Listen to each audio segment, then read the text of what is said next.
الله من الشيطان الرجيم ولتكن منكم أمة يدعون إلى الخير ويأمرون بالمعروف وينهون عن المنكر وأولئك هم المفلحون ولا تكونوا كالذين تفرقوا واختلفوا من بعد ما جاءهم البينات وأولئك لهم عذاب عظيم صدق الله العلی العظیم۔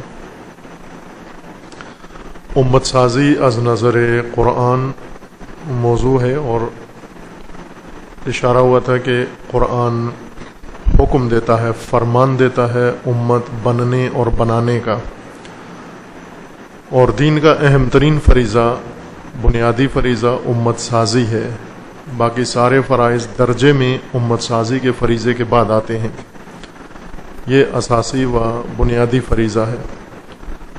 قرآن مجید کی متعدد آیات اس بات پر گواہ ہیں، اور اسی طرح سنت معصومین و بالخصوص سنت رسول اللہ صلی اللہ علیہ وآلہ وسلم اور سیرت حضرت رسول اللہ و تمام انبیاء اس بات کی گواہ ہے، شاہد ہے اس بات پر کہ امت سازی پہلا و بنیادی فریضہ ہے فرائض دینی میں سے۔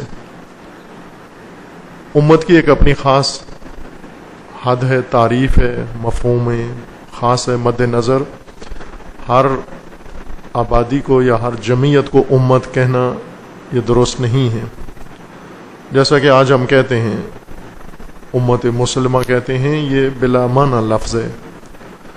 قرآن کے مطابق امت موجود نہیں ہے، لیکن ہم خود اگر امت کا ایک جدا معنی کریں، الگ سے اپنا ایک مفہوم وضع کریں اور اس میں امت کا لفظ استعمال کریں، اس کا ہمیں اختیار پہنچتا ہے۔ جیسے ہم کسی بلڈنگ کو امت کہہ دیں، کسی کا نام امت رکھ لیں، ہوتا ہے مختلف چیزیں، مثلا کوئی عورت اپنا نام امت رکھ لے، امت خانم، تو اس کو کہہ سکتے ہیں، امت کو روک نہیں سکتا اس کا نام امت ہو۔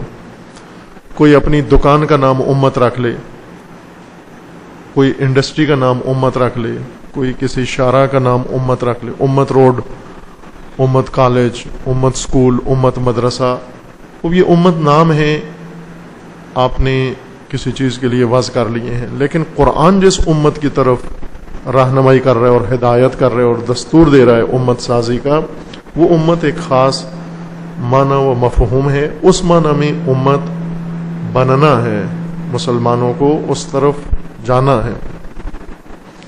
اس کا نمونہ ہم نے دیکھا عہد رسول اللہ میں کہ رسول اللہ نے جتنے ارکان امت کے خداوند تعالیٰ نے بیان کیے یا قرآن مجید میں ذکر ہوئے ہیں، ان اصولوں اور ارکان کے تحت امت بنائی ہے مسلمانوں کی، اور اس کے اثرات بھی امت والے تھے۔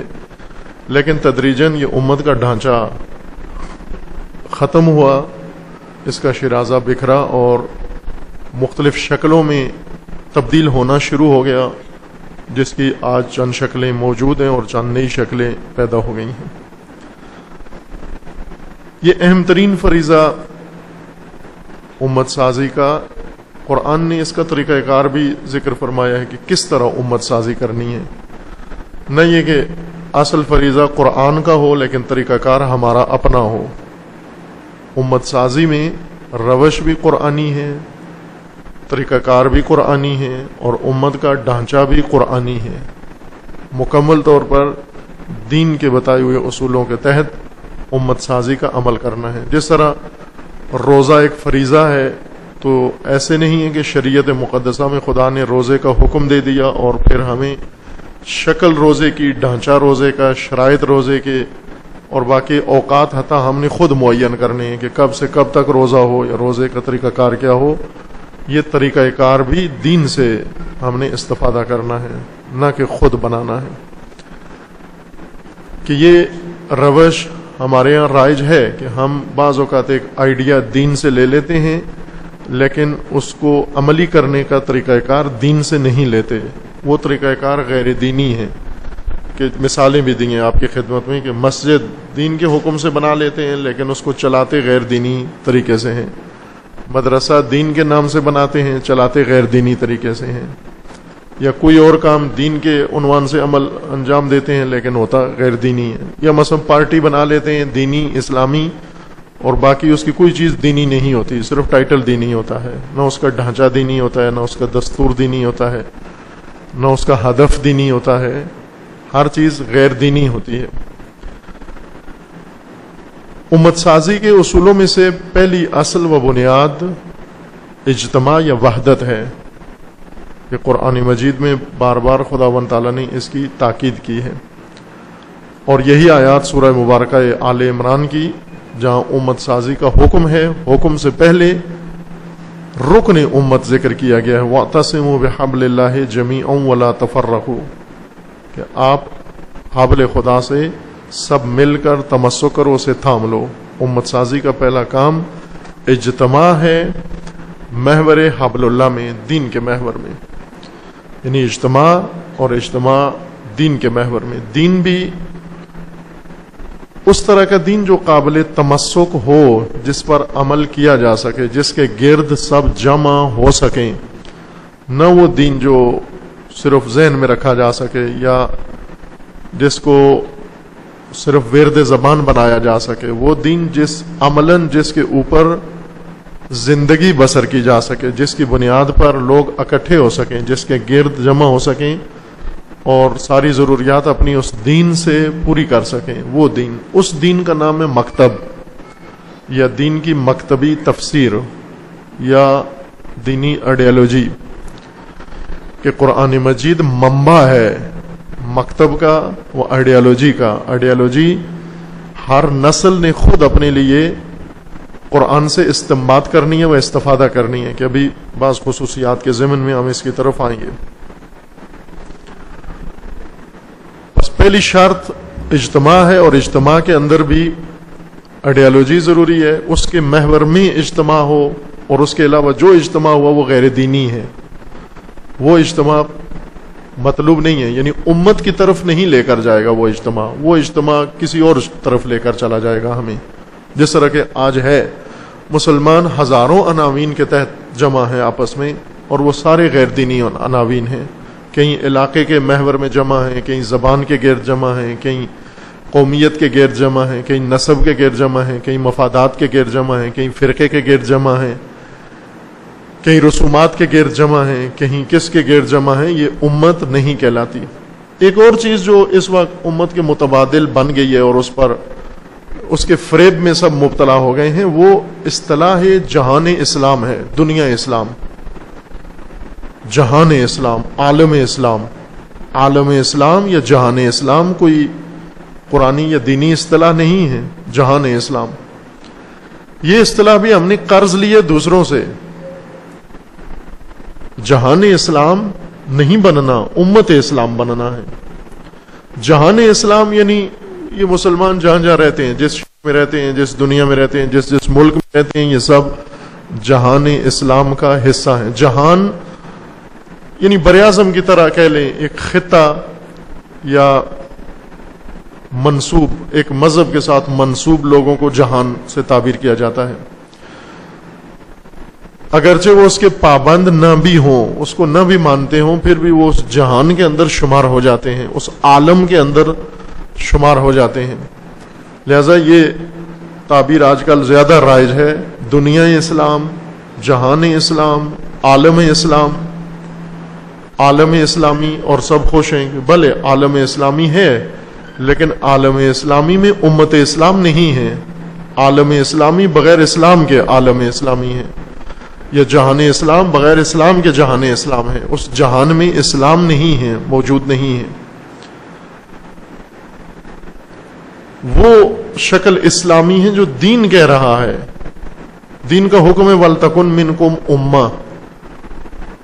بس عالم اسلامی اس وقت اگر آپ دیکھیں تو ایک فقط ذہنی تصور ہے، عالم اسلامی ذہنی مفہوم ہے، کوئی ذہن سے ماورا اس کی حقیقت نہیں ہے عالم اسلام کی۔ اس کی وجہ یہ کہ کوئی امت اسلامی موجود نہیں ہے، فقط جغرافیہ ہے، اور اس جغرافیے کے اندر جس طرح بر اعظم ہے، مثلا بر اعظم واقعاً موجود ہے کہیں، بعض چیزیں ہوتی ہیں جو ذہنی ہوتی ہیں، ان کا ذہن سے باہر کوئی وجود نہیں ہوتا، ذہن کے اندر ہیں. اگر ذہن میں تصور کریں ذہن میں آ جاتی ہیں، ذہن سے ان کا تصور ختم کر دیں ختم ہو جاتی ہیں. ذہن سے باہر کوئی واقعیت نہیں رکھتی یہ چیزیں. یہ عناوین ہیں جو بہت سارے جن کے ساتھ ہم زندگی بسر کر رہے ہیں، ان کو علمی اصطلاح میں کہتے ہیں اعتباری چیزیں، ذہنی چیزیں یا فرضی چیزیں، جو فرض کرنے سے قائم ہو جاتی ہیں، فرض کرنے سے وجود میں آ جاتی ہیں، فرض کرنے سے ختم ہو جاتی ہیں. فرضی مسائل ہیں. حقائق وہ ہیں جن کو ہم جو بھی ذہنیت رکھیں وہ حقیقت اپنی جگہ موجود ہے. مثلا اس وقت رات ہے، ہم جو بھی فرض کریں ذہن میں، سب مل کے فرض کریں یا الگ الگ فرض کریں، رات رات ہے، کوئی فرق نہیں پڑتا رات کی صحت پر. موسم گرما ہے، یہ ایک حقیقت ہے، واقعیت ہے، فرض کرنے سے نہیں موسم گرما شروع ہوا. ہمارے فرض کے ماورا، ہمارے فرض سے ہٹ کر ایک واقعیت ہے اور حقیقت ہے. لیکن کچھ چیزیں ایسی ہوتی ہیں جن کا سارا وجود و ہستی ہمارے فرض کے ساتھ قائم ہے. ہم فرض کریں تو وہ ہیں، ہم فرض چھوڑ دیں وہ نہیں ہیں. مثلا ہم انجمن بناتے ہیں، کسی شخص کو کہتے ہیں کہ آپ صدر ہیں، وہ ہم نے فرض کر لیا یہ صدر ہے. صدارت فرضی چیز ہے، محض ذہن سے باہر، فرض سے باہر کہیں وجود نہیں ہے اس کا. اس کی جامع تلاشی لی لیں آپ صدر کی، کہیں بھی صدارت نہیں ملے گی آپ کو اس کے اندر. اس کے گھر کی بھی تلاشی لے لیں، کہیں بھی صدارت نہیں آئی. اس کا ٹیسٹ کروا لیں جا کر لیبارٹری میں، میڈیکل ٹیسٹ کروا لیں، کہیں بھی اس کے جسم میں، اس کے بلڈ میں، اس کے کسی جگہ بھی صدارت نامی کوئی چیز آپ نہیں پائیں گے. صدارت وہ چیز ہے جو ہم نے فرض کر لی، ہمارے فرض کے ساتھ قائم ہے.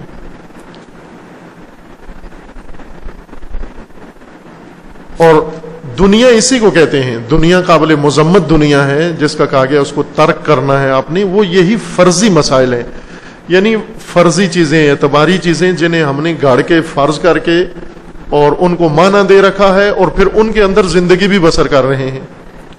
مثلا ایک شخص اپنے لیے فرضی شخصیت بناتا ہے، میں بہت بڑا آدمی ہوں، یہ بہت بڑا ہونا یہ فرضی ہے. پھر اسی فرضی شخصیت کے ساتھ زندگی بسر کرتا ہے اور اس کے فرض کے باہر کوئی واقعیت نہیں ہے. فرض اگر چھوڑ دے تو معمولی انسان ہے وہ. عالم اسلامی ایک فرضی چیز ہے کہ بہت سارے ممالک ہیں، بہت ساری قومیں ہیں اور سب اسلام سے خالی. وہ سرزمینیں جن میں اسلام نام کی کوئی چیز نہیں ہے، وہ مسلمان جن کے اندر اسلام نام کی کوئی چیز نہیں ہے، یہ سب مل کر کیا تشکیل دے رہے ہیں؟ عالم اسلام. مثلا اس وقت یہ عرب ممالک یہ عالم اسلام ہیں، یہ سب ارکان عالم اسلام ہیں، ان کو کہتے ہیں عالم اسلامی.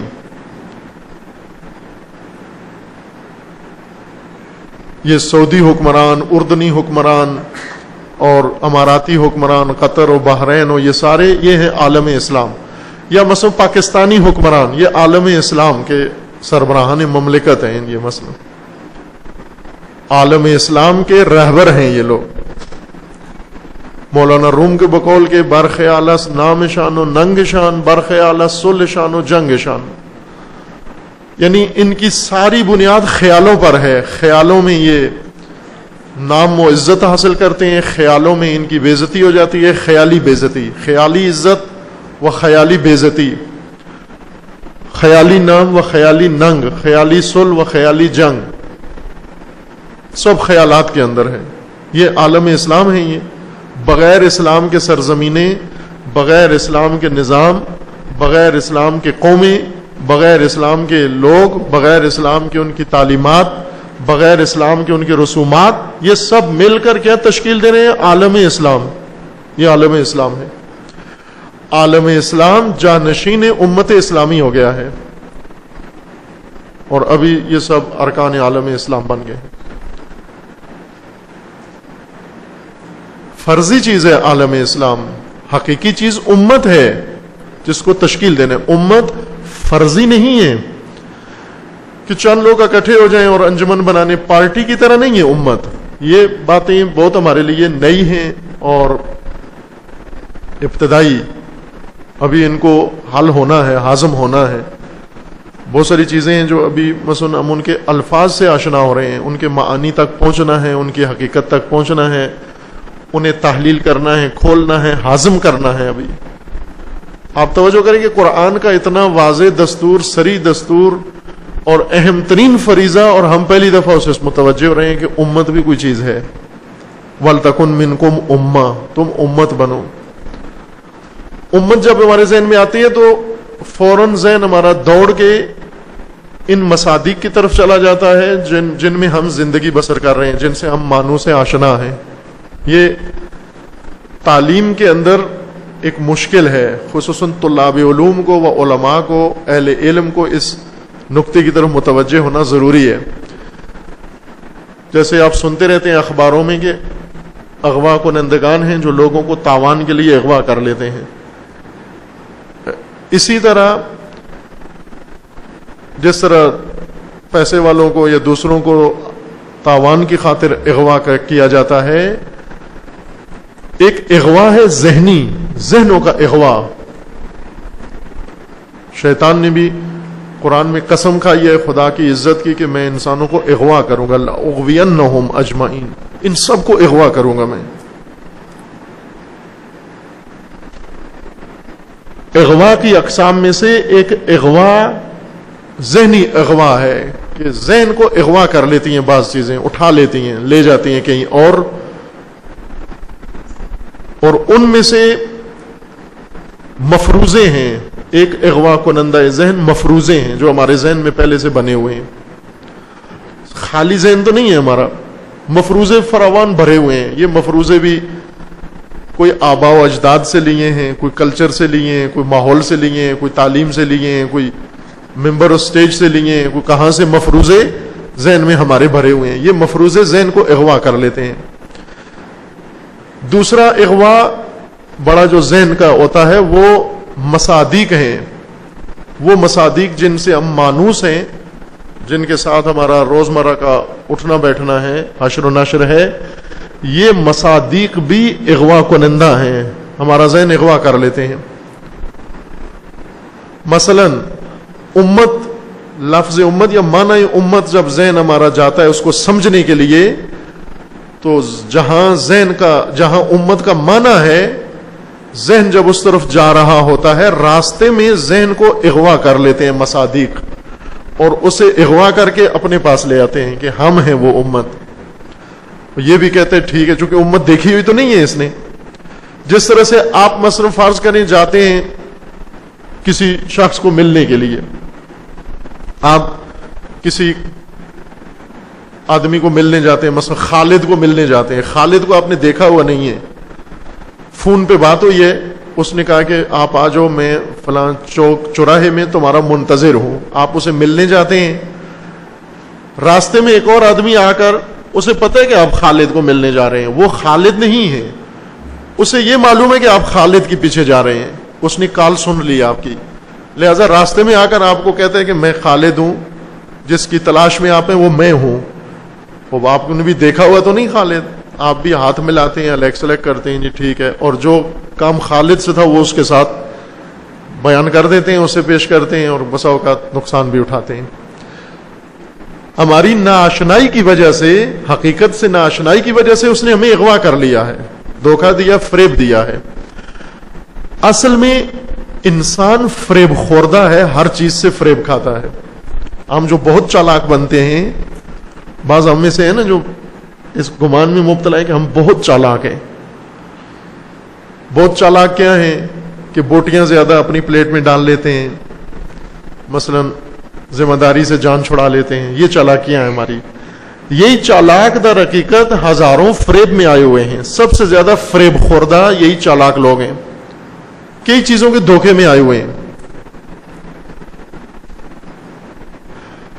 ان میں سے ایک یہ ہے کہ مثلا اگر ہم خالد ڈھونڈنے جا رہے ہیں اور راستے میں 100 آدمی ہمیں دھوکہ دیتا ہے، ایک چوک پہ ایک ملتا ہے، کہتا ہے میں خالد ہوں، ہم اس کے دھوکے میں آ جاتے ہیں.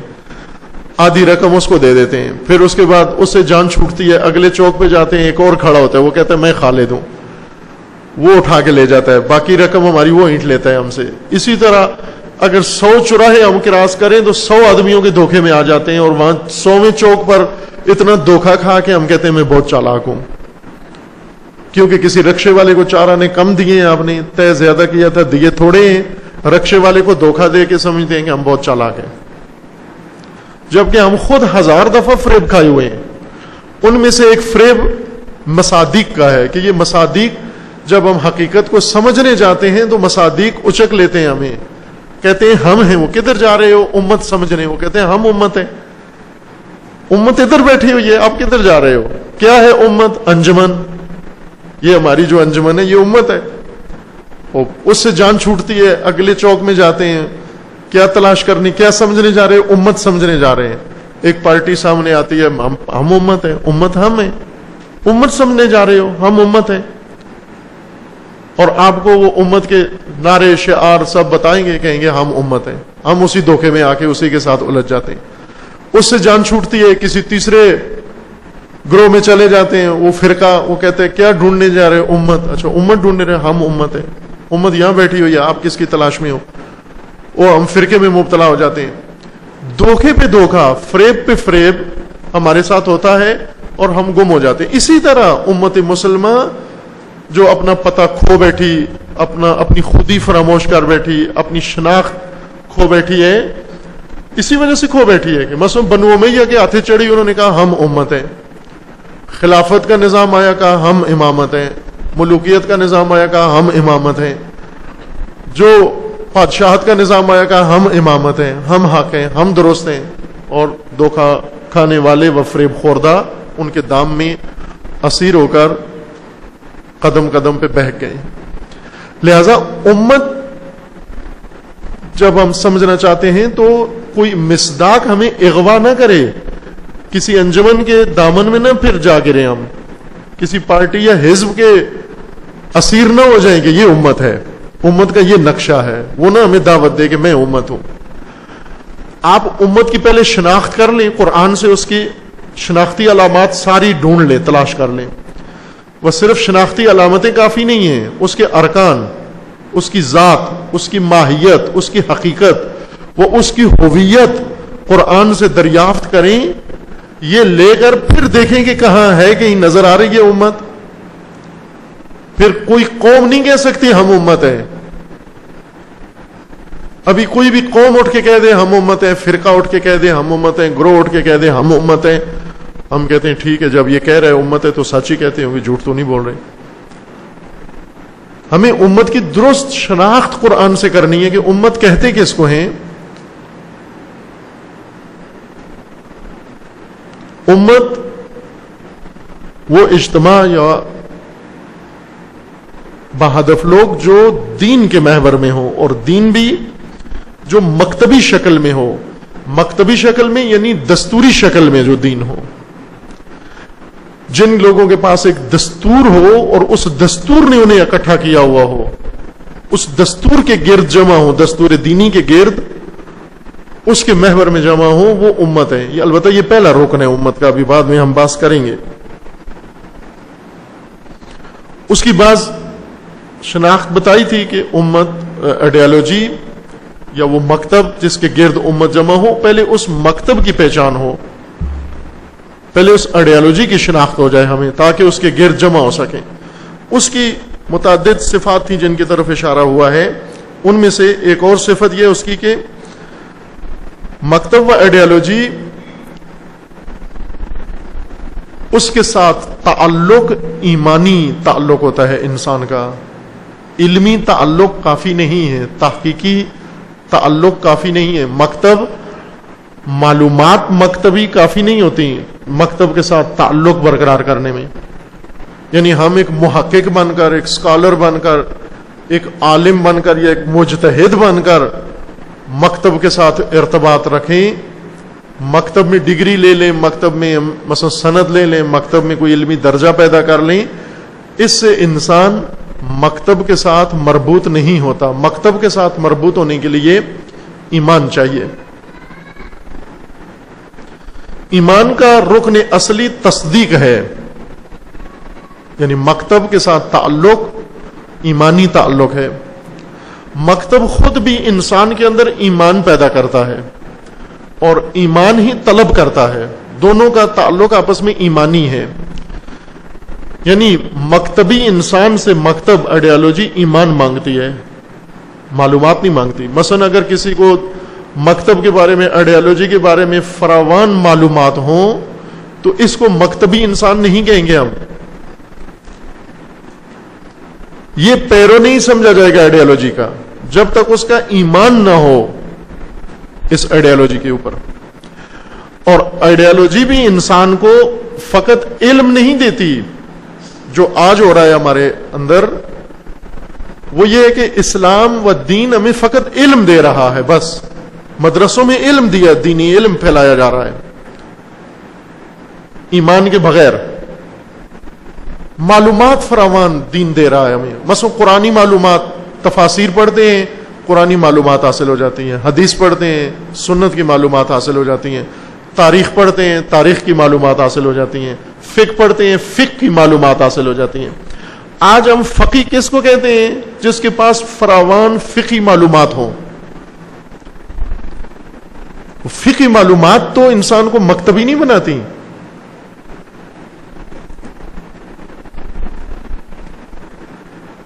عالم دین اس کو نہیں کہتے جس کے پاس فراوان معلومات ہوں، وہ مکتبی عالم. مکتبی عالم اس کو کہتے ہیں جس کا ایمان ہو اپنی آئیڈیالوجی کے اوپر. آپ توجہ فرمائیں، رسول اللہ کو خداوند تبارک و تعالیٰ نے جب وحی کے ذریعے سے آئیڈیالوجی دی، مکتب دیا، اسلام دیا، اور فرمایا کہ آپ نے اس کو جا کر نافذ کرنا ہے، دستوری شکل دینی ہے، اس کو دستوری رنگ دے کر اس کو معاشرے کے اندر نافذ کرنے، لوگوں سے عمل کروانا ہے. تو یہ نہیں فرمایا کہ یہ وہ رسول ہے جس کا بہت علم ہے، فراوان علم ہے، عالم ہے. عالمیت کی تعبیر کہیں بھی نہیں ہے رسول اللہ کے بارے میں، ایک جگہ بھی استعمال نہیں ہوئی عالم کی تعبیر.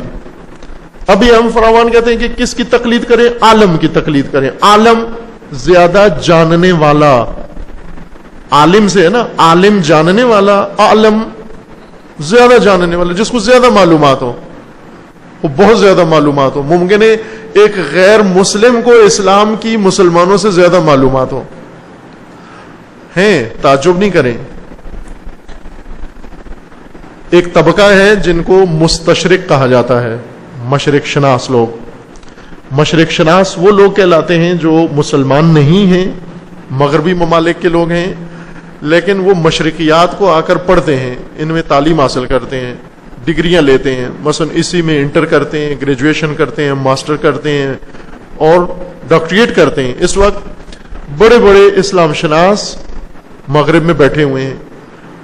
آپ یہیں سے اندازہ لگا لیں کہ بہت ساری اسلامی کتابیں ان مستشرقین نے تحقیق کی ہیں، تصحیح کی ہے، ان کو چھپوایا ہے، پرنٹ کروایا ہے، ان کے نسخے ڈھونڈے ہیں، تحقیق کی ہے ان کے اوپر. انہیں زیادہ پتہ ہے. مثلا اس وقت قرآن کے نسخوں کی معلومات ان کو زیادہ معلوم ہیں، مستشرقین کو، یعنی ماہرین مشرقیات کو. انہیں پوری دنیا کے اندر نسخے پتہ ہیں کہ قرآن کے نفیس ترین نسخے کہاں کہاں کس ملک میں کس کس صدی کے موجود ہیں. اگر پاکستان میں کوئی نیا نسخہ نکل آئے قرآن مجید کا، مثلا کھدائی ہو کسی جگہ سے اور نیچے سے قرآن کا ایک قدیمی نسخہ نکل آئے، کون تشخیص دے گا کہ یہ نسخہ کس صدی کا ہے؟ انہی کو بلائیں گے باہر سے، مغربی دنیا سے بلائیں گے کہ یہ بتائیں کہ یہ قرآن کس صدی کا ہے، یہ رسم الخط کون سا ہے. معلومات ان کو زیادہ ہیں، اس میں کوئی شک و شبہ نہیں ہے کہ ان کو معلومات زیادہ ہیں. پھر وہ عالم کہلائیں گے. ہم کہہ سکتے ہیں ان کو کہ وہ عالم ہیں، ان کی تقلید کی جائے. کوئی کہے گا کہ کر سکتے ہیں، اگر وہ مسلمان ہوتے، شیعہ ہوتے تو ان کی تقلید ہو سکتی تھی، چونکہ عالم ہیں. صرف چونکہ تقلید میں شرط یہ کہ 12 امامی بھی ہونا شرط ہے، ایک رکن ان میں ہے ایک نہیں ہے نا. عزیز من، دین کے ساتھ تعلق، علمی تعلق کافی نہیں ہے. علمی تعلق دین کو سمجھنے کے لیے ہے، نہ رابطے کے لیے. علم دین کی فہم کے لیے ضروری ہے، نہ دین کے ساتھ تعلق کے لیے. مثلا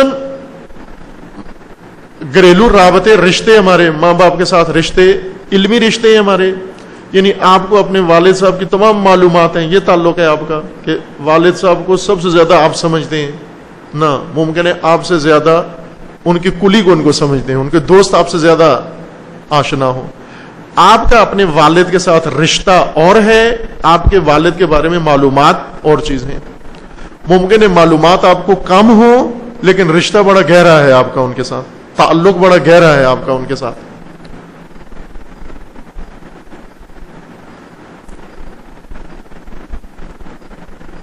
بہت معلومات دین کے بارے میں اکٹھی کر لینے سے انسان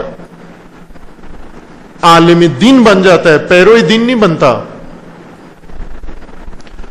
عالم بھی اگر ہو جائے تو صرف معلومات ہیں اس کے پاس، پیروی ممکن ہے نہ کر رہا ہو. ابھی ہم دیکھتے ہیں کہ اس وقت بہت بڑی بڑی شخصیات ہیں دین کے، یعنی انسائکلوپیڈیا ہیں، اتنی معلومات ہیں ان کے پاس کہ سال ہر سال بولتے رہیں بغیر وقفے کے بولتے رہیں گے. لیکن ان معلومات میں سے کتنی معلومات پر عمل پیرا ہیں؟ نہ، شاید 10% پر بھی عمل پیرا نہ ہو. بس دین جو تعلق مانگتا ہے وہ ایمانی رابطہ ہے دین کے ساتھ، لہذا آئیڈیالوجی کے ساتھ تعلق ایمانی تعلق ہے. اور آئیڈیالوجی بھی انسان کو، اپنے پیروکار کو ایمان بڑھاتی ہے، اس کے اندر ایمان کا جذبہ اس کے اندر پیدا کرتی ہے زیادہ. مکتب ایمان افروز ہے، مکتب ایمان عطا کرتا ہے، زیادہ سے زیادہ ایمان اور گہرا اور راسخ ایمان کرتا ہے. رسول اللہ صلی اللہ علیہ وآلہ وسلم کے بارے میں قرآن مجید نے عرض کیا کہ کہیں بھی یہ تعبیر استعمال نہیں کی کہ رسول بہت دانا تھے، وہ بڑے عالم تھے. البتہ علم رسول اللہ میں کوئی شک و شبہ نہیں ہے کہ عالم الناس، یعنی بعد از خدا علم رسول کوئی اور اس درجے میں نہیں ہے، اس میں شک و شبہ نہیں ہے. لیکن قرآن نے جو خصوصیت رسول اللہ کی ذکر کی ہے، یا کامیابی جس وجہ سے رسول اللہ کو حاصل ہوئی ہے، یا امت سازی کے لیے جو صفت رسول اللہ کے اندر تھی، وہ علم رسول نہیں تھا کافی. اس وقت ہماری ساری بات یہ ہے کہ امت دو حصوں میں بٹی ہوئی ہے، قوم کے، مسلمان کے علم غیب ہوتا ہے رسول کو یا نہیں ہوتا، علم غیب ہوتا ہے یا نہیں ہوتا. لیکن جو اصل خصوصیت قرآن ذکر کر رہا ہے وہ اور ہے. سورہ بقرہ آیا 285 میں، آخری آیات 285 اور 286 میں، آمن الرسول بما انزل الیہ من ربہ. توجہ فرمائیں، آمن الرسول، اس رسول کا ایمان ہے، رسول ایمان لے آئے ہیں کس پر؟ بما انزل الیہ من ربہ، خدا نے جو کچھ اس رسول پر نازل کیا ہے اس پر رسول ایمان لے آئے ہیں، اس پر رسول کا ایمان ہے. یہ نہیں فرمایا کہ اسے رسول آگاہ ہیں، اس پر رسول کا ایمان ہے. یہ اساس ہے کہ دین کے ساتھ رابطہ ایمانی رابطہ ہے. ایمان کا رکن اصلی تصدیق ہے. تصدیق ایک علم منطق میں ہم پڑھتے ہیں، وہ تصدیق یہاں مراد نہیں ہے، وہ تصدیق ذہنی ہے. تصدیق، لفظ تصدیق ہی اپنی گواہی خود دے رہا ہے، اپنا معنی خود کر رہا ہے. لفظ تصدیق، تصدیق یعنی انسان اس طرح سے کسی چیز کو مان لے کہ اس ماننے میں صداقت روشن ہو، واضح ہو، پتہ چل رہا ہو کہ صداقت ہے اس کے اندر. یہ جو انسان کہہ رہا ہے کہ میں نے اس کو مان لیا ہے، اس کے اندر صداقت موجود ہے.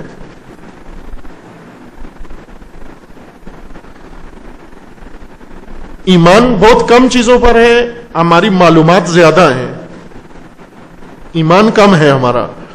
جس چیز پر ہمارا ایمان ہے وہ تصدیق کے مرحلے تک جو چیز پہنچی ہوئی ہے، اس کا عملی اثر ہمارے وجود پر ہے. ہم اس سے متاثر ہوتے ہیں جس چیز کے ساتھ ہمارا ایمانی تعلق ہے. ابھی بہت ساری چیزوں پر آپ کا ایمان ہے. مثلا آپ کا ایمان ہے کہ آپ کے ساتھ ایک اور آدمی بیٹھا ہوا ہے, یہ ایمان ہے آپ کا. ایمان کی کیا دلیل ہے؟ دلیل یہ ہے کہ آپ اس کی موجودگی میں کوئی ایسے حرکت نہیں کرتے جو خلوت میں کرتے ہیں, چونکہ آپ کو پتہ ہے کہ ساتھ دوسرا آدمی بیٹھا ہوا ہے.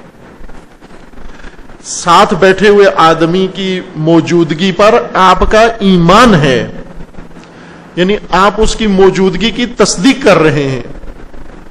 تصدیق کر رہے ہیں سے مراد یعنی اس کی موجودگی کے اثرات آپ کے اپنے وجود کے اوپر پڑ رہے ہیں. آپ عملاً ثابت کر رہے ہیں کہ وہ موجود ہے. کوئی ایسی حرکت انجام نہیں دے رہے جو اس کی موجودگی میں نہیں ہونی چاہیے. آپ سے وہ حرکت سرزد نہیں ہو رہی. لیکن جب آپ خلوت میں ہوتے ہیں یا آپ کو گمان ہوتا ہے میں خلوت میں ہوں لیکن کوئی بیٹھا ہوتا ہے ساتھ, بعض اوقات انسان مگن ہوتا ہے فکر میں, پہلو میں کوئی انسان بیٹھا ہوا ہے ہمیں نہیں معلوم, اس کی موجودگی میں نازیبا و ناگوار حرکتیں کرتے رہتے ہیں اور وہ دیکھ کر حیران ہوتا ہے کہ یہ کیا انسان کیا کر رہا ہے.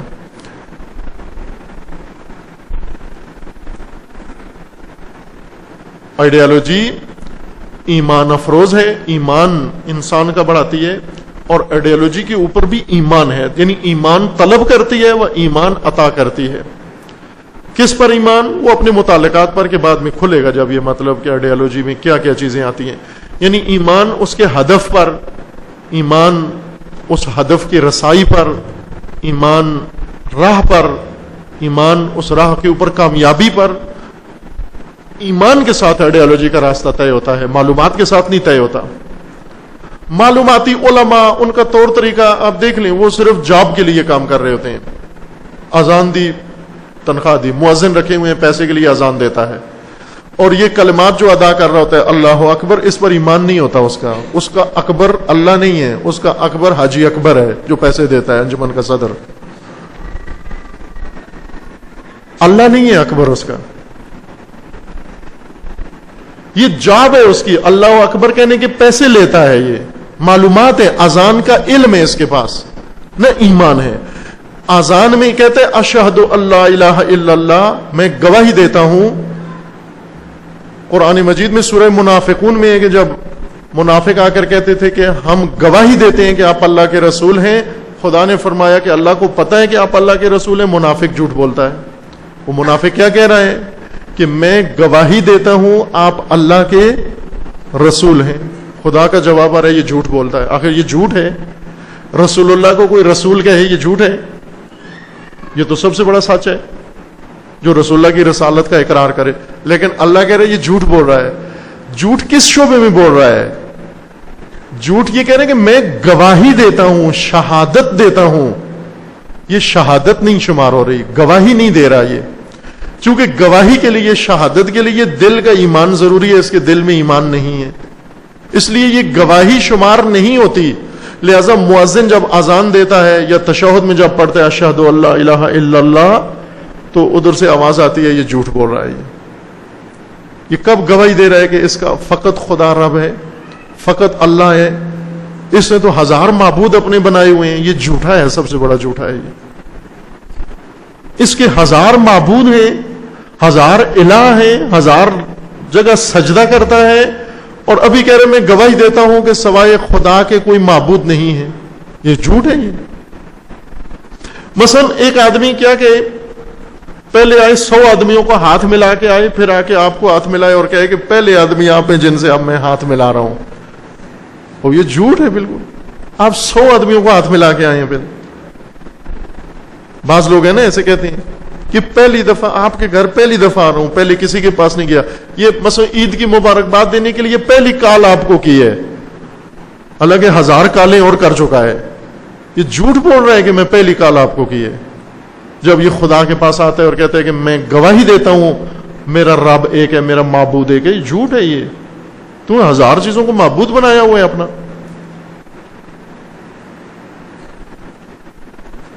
لہذا پڑھ لکھ کے جاب کرنا, یہ کہانی سنا جو یہ نا, آپ کو کہانی تو نہیں, حقیقت ہے. یہ پاکستان کا ایک عالم ابھی ہے, وہ موجود ہے, وہ دہریہ ہے, ملحد ہے, اور ملحد عالم، یہ عجیب لگتا ہے سن کر کے، ایک مولوی ملحد ہو.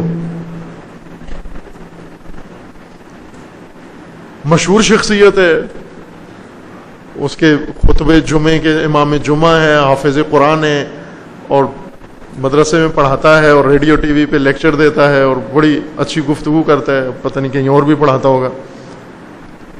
جب اس کے بارے میں سنا کہ یہ ملحد ہے، یقین نہیں آیا. ایک دن وہ جوان اس کو لے آئی، اسے جب ملاقات ہوئی تو خود کہنے لگا کہ آپ نے میرے بارے میں کچھ سنا ہوگا. میں نے کہا میں سنا تو ہے لیکن یقین نہیں آیا. کہتے آپ یقین کر لیں میں ایسا ہی ہوں، میں دہریہ ہوں، ملحد ہوں، میرا ایمان نہیں ہے خدا پر، معاذ اللہ، قیامت پر، کسی چیز پر میرا ایمان نہیں ہے. امام جمعہ ہے، نماز جماعت پڑھاتا ہے، بہترین قاری ہے، بہترین حافظ ہے،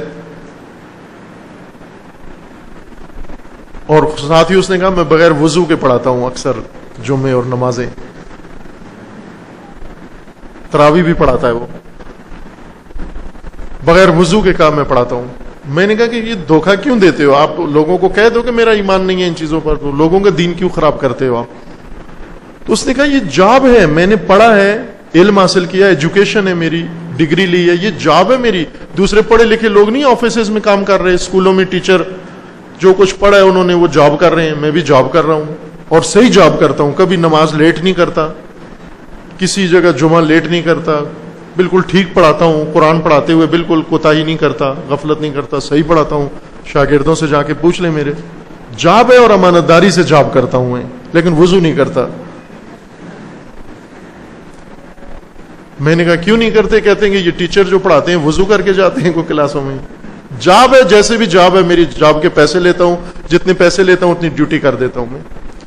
یہ جملہ اس نے بہت جھنجھوڑا کہ یہ شخص، اس میں جرأت ہے اور یہ کہہ رہا ہے کہ میں کسی چیز پر ایمان نہیں رکھتا، معلومات ہے، میں نے دین پڑھا ہے اور جاب کر رہا ہوں. یہ کہہ رہا ہے، لیکن بہت سارے ایسے ہیں جو یہی کام کر رہے ہیں، کہتے نہیں ہیں زبان سے، ورنہ وہ بھی جاب ہی کر رہے ہیں. ایمان نہیں ہے کسی چیز کے اوپر. قرآن فرما رہے کہ آمن الرسول بما انزل الیہ من ربہ، رسول کا ایمان ہے اس چیز پر جو خدا کی طرف سے نازل ہوا ہے. اگر رسول کو فقط معلومات ہوتی دین کی و ایمان نہ ہوتا تو رسالت کا کام نہ انجام نہیں پا سکتا، امامت کا کام انجام نہیں پا سکتا، یہ نتائج اتنے نہیں نکل سکتے. آج ساری دنیا کے اندر مسلمان موجود نہ ہوتے اگر ایمان نہ ہوتا. بس آئیڈیالوجی کی ایک خصوصیت یہ ہے کہ ایمان افروز ہے، خود بھی ایمان عطا کرتی ہے، ایمان بڑھاتی ہے اپنے پیروکاروں کا. اب توجہ فرمائیں، رسول اللہ کے عہد میں صحابہ رسول کا علم کم تھا، ایمان زیادہ تھا. یقیناً آج ایک درمیانی طالب علم کی معلومات حضرت ابوذر سے زیادہ ہیں. حضرت ابوذر کے یہ ڈگریاں نہیں تھیں، انہوں نے بی کام اور ڈی کام اور ٹی کام نہیں کیا ہوا تھا، انہوں نے نہ وہ انٹر تھے، نہ بیچلر تھے، نہ ماسٹر تھے، کچھ بھی نہیں تھے. ایک چرواہا، بکریاں چرانے والا ایک چرواہا، بکریاں چراتی چھوڑ کر آگے رسول اللہ کی خدمت میں، اور تھوڑی دیر کے لیے آئے. رسول اللہ نے انہیں وہ راستہ دکھایا اور اس راستے پر ابوذر ایمان لے آئے. یعنی دونوں طرف رسول اللہ نے راہ ایمان سامنے رکھی اور وہ بھی ایمان لے آئے. اور ایمان اپنا اثر دکھاتا ہے سارا، علم کافی نہیں ہے. اس بارے میں شہید مطہری کی کتاب ہے انسان و ایمان، وہ مطالعہ کریں. شہید مطہری کی کتاب مقدمہ بر جہانوی نہیں ہے، اسلامی علم و ایمان کے فرق اور علم و ایمان کے اثرات شہید مطہری نے رضوان اللہ علیہ نے بہت خوبصورتی سے بیان کیے ہیں. دوسری چیز جو آج دوسری ہے لیکن ان گزشتہ صفات کے ساتھ شاید زیادہ اس کا نمبر ہو، مکتب و آئیڈیالوجی ہدف ساز ہے.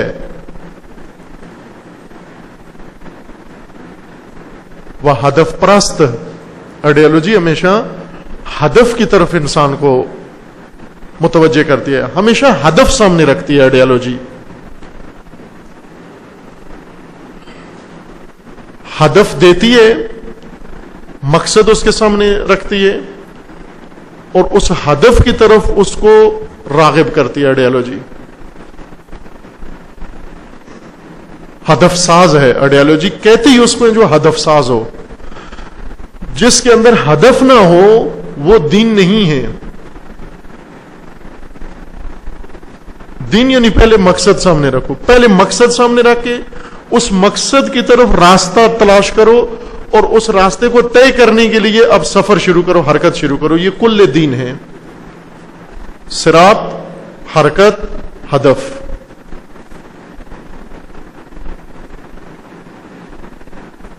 ورنہ انسان سرگردان ہو جاتا ہے. آئیڈیالوجی انسان کو سرگردان نہیں ہونے دیتی، سرگشتہ نہیں ہونے دیتی، کنفیوز نہیں ہونے دیتی. آج آپ ایک سروے کریں کہ نہیں کیا جاتا، یہ سروے دوسرے کرتے ہیں ہمارے ملکوں میں آ کر، اور اوٹ پٹانگ سروے عموماً کرتے ہیں. عموماً یہ سروے کرتے ہیں کہ پکوڑے کتنے لوگوں کو اچھے لگتے ہیں، چنے کتنے لوگوں کو اچھے لگتے ہیں، الرجی کتنے لوگوں کو ہے. اس قسم کے اوٹ پٹانگ سروے اپنی دوائیاں بیچنے کے لیے، اپنی انڈسٹری چلانے کے لیے ہمارے ملکوں میں آ کر سروے کر کے پھر وہاں انڈسٹری اپنی کامیاب کرتے ہیں. لیکن ایک سروے جو ضروری ہے وہ یہ کہ فرد کا، مثلا یہی ہم یہاں جتنے سب کے سب اساتید، ٹیچرز، مدیران جو بھی عہدے میں ہیں، ان سب کا سروے شروع کریں. ان میں سے کتنے لوگ کنفیوز ہیں زندگی کے بارے میں، دین کے بارے میں، ہدف کے بارے میں، راہ کے بارے میں؟ کنفیوز طبقہ کتنا ہے؟ کتنے لوگ، کتنے فیصد کنفیوز ہیں؟ اس سروے رپورٹ سے پتہ چل جائے گا کہ آئیڈیالوجی نہ ہونے کا المیہ کیا ہے، آئیڈیالوجی نہ ہونے کا نقصان کیا ہے. آئیڈیالوجی انسان کو کنفیوژن میں مبتلا نہیں ہونے دیتی. آئیڈیالوجی کا پیروکار کبھی کنفیوز نہیں ہوتا.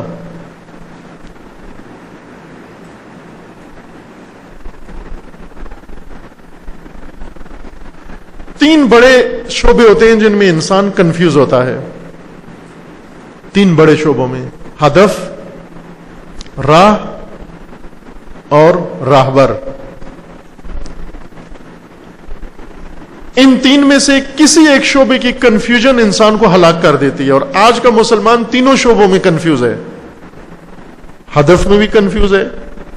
مثلا آپ یہ سوچیں کہ پاکستانی تشیع کی بات کرتے ہیں، بہت محدود تنگ نظری کی بات کرتے ہیں. آج عموماً نہیں کرتے لیکن آج کرتے ہیں.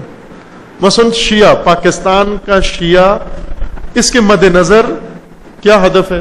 یہ شیعہ قوم پاکستان میں جو ہے، یہ کیا ہدف ہے؟ کہاں جانا چاہتی ہے یہ قوم؟ کیا کرنا چاہتے ہیں؟ کسی کے لیے واضح ہے اس سوال کا جواب کہ پاکستان میں شیعہ کا ہدف کیا ہے؟ کوئی ایک فرد نکل ہے شیعہ قوم میں سے، علماء میں سے، مفکرین میں سے، لیڈروں میں سے، سٹوڈنٹس میں سے، تنظیموں میں سے، نظریاتی لوگوں میں سے، انقلابیوں میں سے، ضد انقلاب میں سے، کوئی ایک انٹلیکچوئل میں سے کوئی ایک فرد آ کر اس سوال کا جواب دے کہ یہ قوم کیا ہدف رکھتی ہے، پاکستان میں کہاں جانا چاہتے ہیں، کیا کرنا چاہتے ہیں؟ کنفیوز ہیں، کچھ پتہ نہیں کہاں جانا چاہتے ہیں، ٹائم پاس کر رہے ہیں. واقعاً ہے ہدف؟ کیوں نہیں ہے؟ اس لیے کہ ہدف، رسومات تو ہدف نہیں دیتی انسان کو. رسومات سے پوچھے ہمارا کیا ہدف ہے، خوب رسم کا ہدف یہ ہوتا ہے رسم ادا کرو. رسم کا ہدف خود رسم ہوتی ہے. مثلا عید کے دن سوئیاں پکائی ہیں، ہدف کیا ہے؟ خود سوئیاں کھانا، کھا کے ہدف پورا کر دیا آپ نے. رسم ہے نا ایک، عید کی سوئیاں یہ ایک رسم ہے. رسم پوری کر دی، ختم ہو گئی. افطار کا پکوڑا کھا لیا، رسم پوری ہو گئی، ہدف پورا ہو گیا. رسم کا ہدف رسم کے پیچھے یا ماورا نہیں ہوتا، خود رسم ہی ہدف ہوتی ہے. رسم کو ہدف سمجھ کر انجام دیا جاتا ہے. ہدف کون بتائے گا ہمیں؟ ہدف آئیڈیالوجی بتاتی ہے، ہدف مکتب بتاتا ہے. کسی قوم کی کنفیوژن کے ریٹ سے پتہ چل جاتا ہے کہ اس کے اندر آئیڈیالوجی کا فقدان کتنا ہے. 100% کنفیوژن ہے، 100%.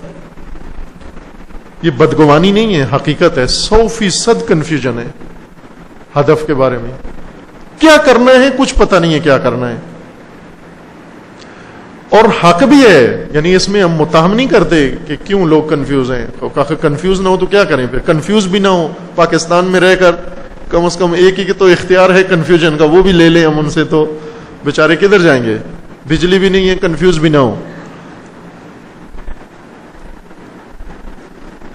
حق بنتا ہے ان کا. کیوں حق بنتا ہے؟ اس لیے کہ جس قوم کے پاس آئیڈیالوجی نہ ہو, جس ملت کے پاس آئیڈیالوجی نہ ہو, بغیر آئیڈیالوجی کے چل رہی ہو, اس کا سارا ہدف اپنا دن پاس کرنا ہے. کسی طرح یہ زندگی, پہاڑ جتنی زندگی کو طے کرنا ہے, موت تک پہنچنا ہے.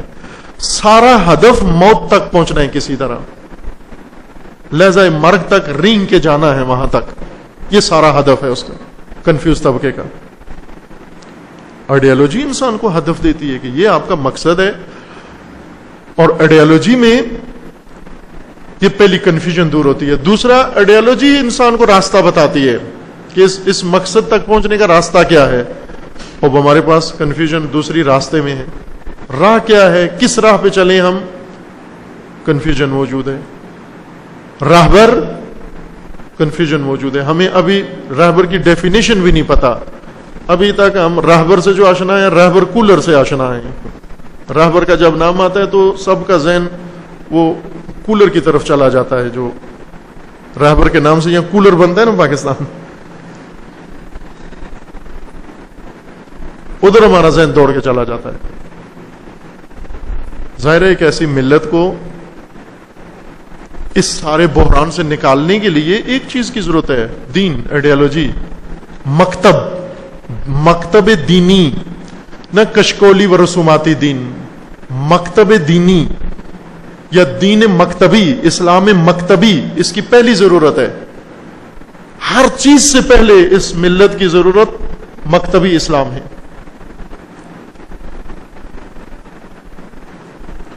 ابن سینا فیلسوف ہے, نام سنا ہوگا ابن سینا کا آپ نے.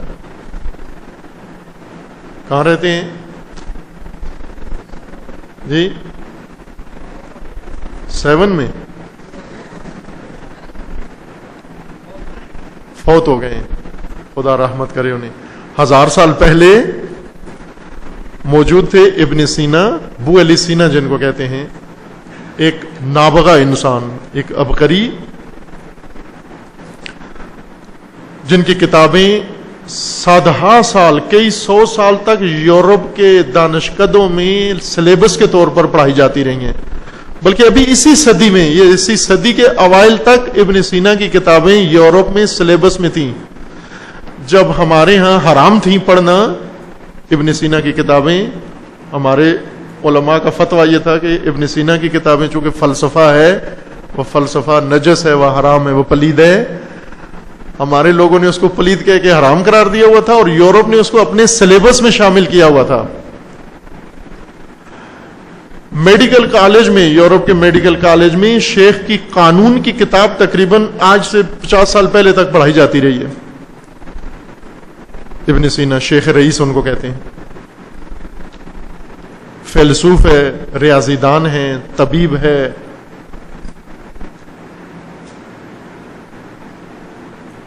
فارماسسٹ ہے. ہر چیز جو آپ کسی میدان میں فرض کر سکتے ہیں وہ ابن سینا ہے. سیاستدان ہے, بہترین سیاستدان. سامانی حکومت میں وزیر اعظم رہا تھا. یہ محمود غزنوی جنہوں نے ہندوستان پہ حملہ کیا اور ہمارا ہیرو بن گیا, سلطان محمود غزنوی. یہ سلطان محمود غزنوی, اس نے پورا لشکر بنایا تھا, اسپیشل کمانڈو فورس بنائی تھی ابن سینا کو قید کرنے کے لیے, کہ ابن سینا کو اغوا کر کے, قید کر کے, اسیر کر کے لے آئیں سلطان محمود کے پاس. اس کو چاہیے تھا, اتنا لائق وزیر اعظم چاہیے تھا. اور ابن سینا کی اکثر عمر اسی میں دوڑتے ہوئے فرار میں گزر گئی کہ کہیں سلطان محمود کے ہاتھ نہ لگ جاؤں میں. سلطان محمود غزنوی کے ہاتھوں سے فرار کرتے ہوئے بہت ساری عمر ابن سینا کی بسر ہو گئی, اور آخر میں روپوش ہو گئے. سلطان محمود کے شر سے بچنے کے لیے سمرقند سے آئے مخفی طور پر ہمدان میں, اور مخفیانہ زندگی بسر کی ایک شاگرد کے ساتھ تنہا، اور وہیں فوت ہو گئے، ہمدان میں دفن ہو گئے، وہیں مزار ہے ان کا. یعنی سیاست میں اس طرح کا انسان کہ سلطان محمود جیسا شخص وہ کہتا تھا کہ اگر ابن سینا میرے ساتھ آ جائے میں پوری دنیا پر قبضہ کر لوں گا.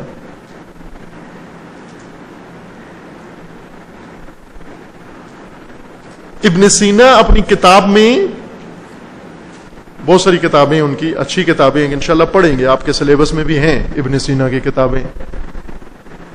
وہ جن کو چھپایا ہے اہل مدرسہ نے تجھ تیری آنکھ سے، وہ خدا نے کائنات میں کھول دی ہیں. وہ کتابیں آپ کے سلیبس میں ہیں الحمدللہ. پورا سلیبس جو خصوصاً جو آپ میں سے فلسفے کی فیکلٹی میں جائیں گے وہ زیادہ سروکار رکھیں گے ابن سینا سے انشاءاللہ. ابن سینا اپنی ایک کتاب میں ظاہراً اشارات ہے یا نجات ہے، دونوں میں ہے ظاہراً. ایک کتاب ان کی نجات ہے اور ایک کتاب ان کی اشارات ہے. دونوں میں یہ مطلب ذکر کیا ہے ابن سینا نے کہ نبی اور دین کا ہونا انسان کے لیے سب سے زیادہ ضروری ہے.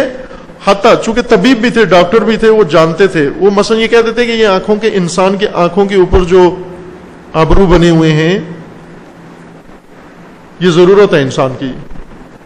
وہ یہ کہتے تھے کہ مثلا وہ خدا جس نے انفرادی طور پر کسی انسان کو ابرو کے بغیر پیدا نہیں کیا، چونکہ یہ ضرورت ہے، آنکھوں کی پلکیں بنائی ہیں، بغیر پلکوں کے پیدا نہیں کیا، اور پاؤں کا تلوا بنایا ہے، تلوے کے بغیر پیدا نہیں کیا، یہ ضرورت ہے اس کی. یا ہاتھ کی ہتھیلی بنائی ہے اس طرح سے چپٹی، یہ ضروریات بشر تھیں، اس لیے خدا نے بنایا. ابن سینا کہتے ہیں کہ ان سے کہیں زیادہ ضروری انسان کے لیے راہبر کا ہونا ہے اور آئیڈیالوجی کا ہونا ہے. ان چیزوں کے بغیر بھی انسان رہ سکتا ہے، لیکن آئیڈیالوجی کے بغیر اور راہبر کے بغیر انسان نہیں رہ سکتا. راہبر کون سا؟ خدائی، الہی. ابن سینا جمہوری رہبر کی بات نہیں کرتے کہ قوم کوئی رہبر انتخاب کر لینا، خدا. چونکہ کہتے ہیں کہ وہ خدا جس نے ابرو بنائے ہیں، وہ خدا جس نے پلکیں بنائی ہیں، وہ خدا جس نے تلوے و تھیلیاں بنائی ہیں، اس خدا کے لیے لازم ہے کہ وہ خدا پہلے راہبر دے انسان کو، پہلے آئیڈیالوجی دے انسان کو. یہ چھوٹی ضروریات جو خدا بناتا ہے تو بڑی ضرورت پہلے بناتا ہے خدا. ہمیں ابھی راہبر کا تصور بھی نہیں ہے، اصل راہبری کا چیپٹر ہی نہیں پڑھا پاکستان میں ہم نے. چونکہ راہبریت جیسے اس دن کہا تھا ولایت فقیہ ہر اسلام میں تو نہیں آتی. مثلا آپ سڑکوں پر جاتے ہیں، فرض کریں یہاں سے آپ جائیں راولپنڈی، لاہور سے راولپنڈی جائیں، راستے میں کتنے شہر آئیں گے؟ موٹر وے سے جائیں تو کتنے شہر آتے ہیں راستے میں؟ ایک بھی نہیں آتا.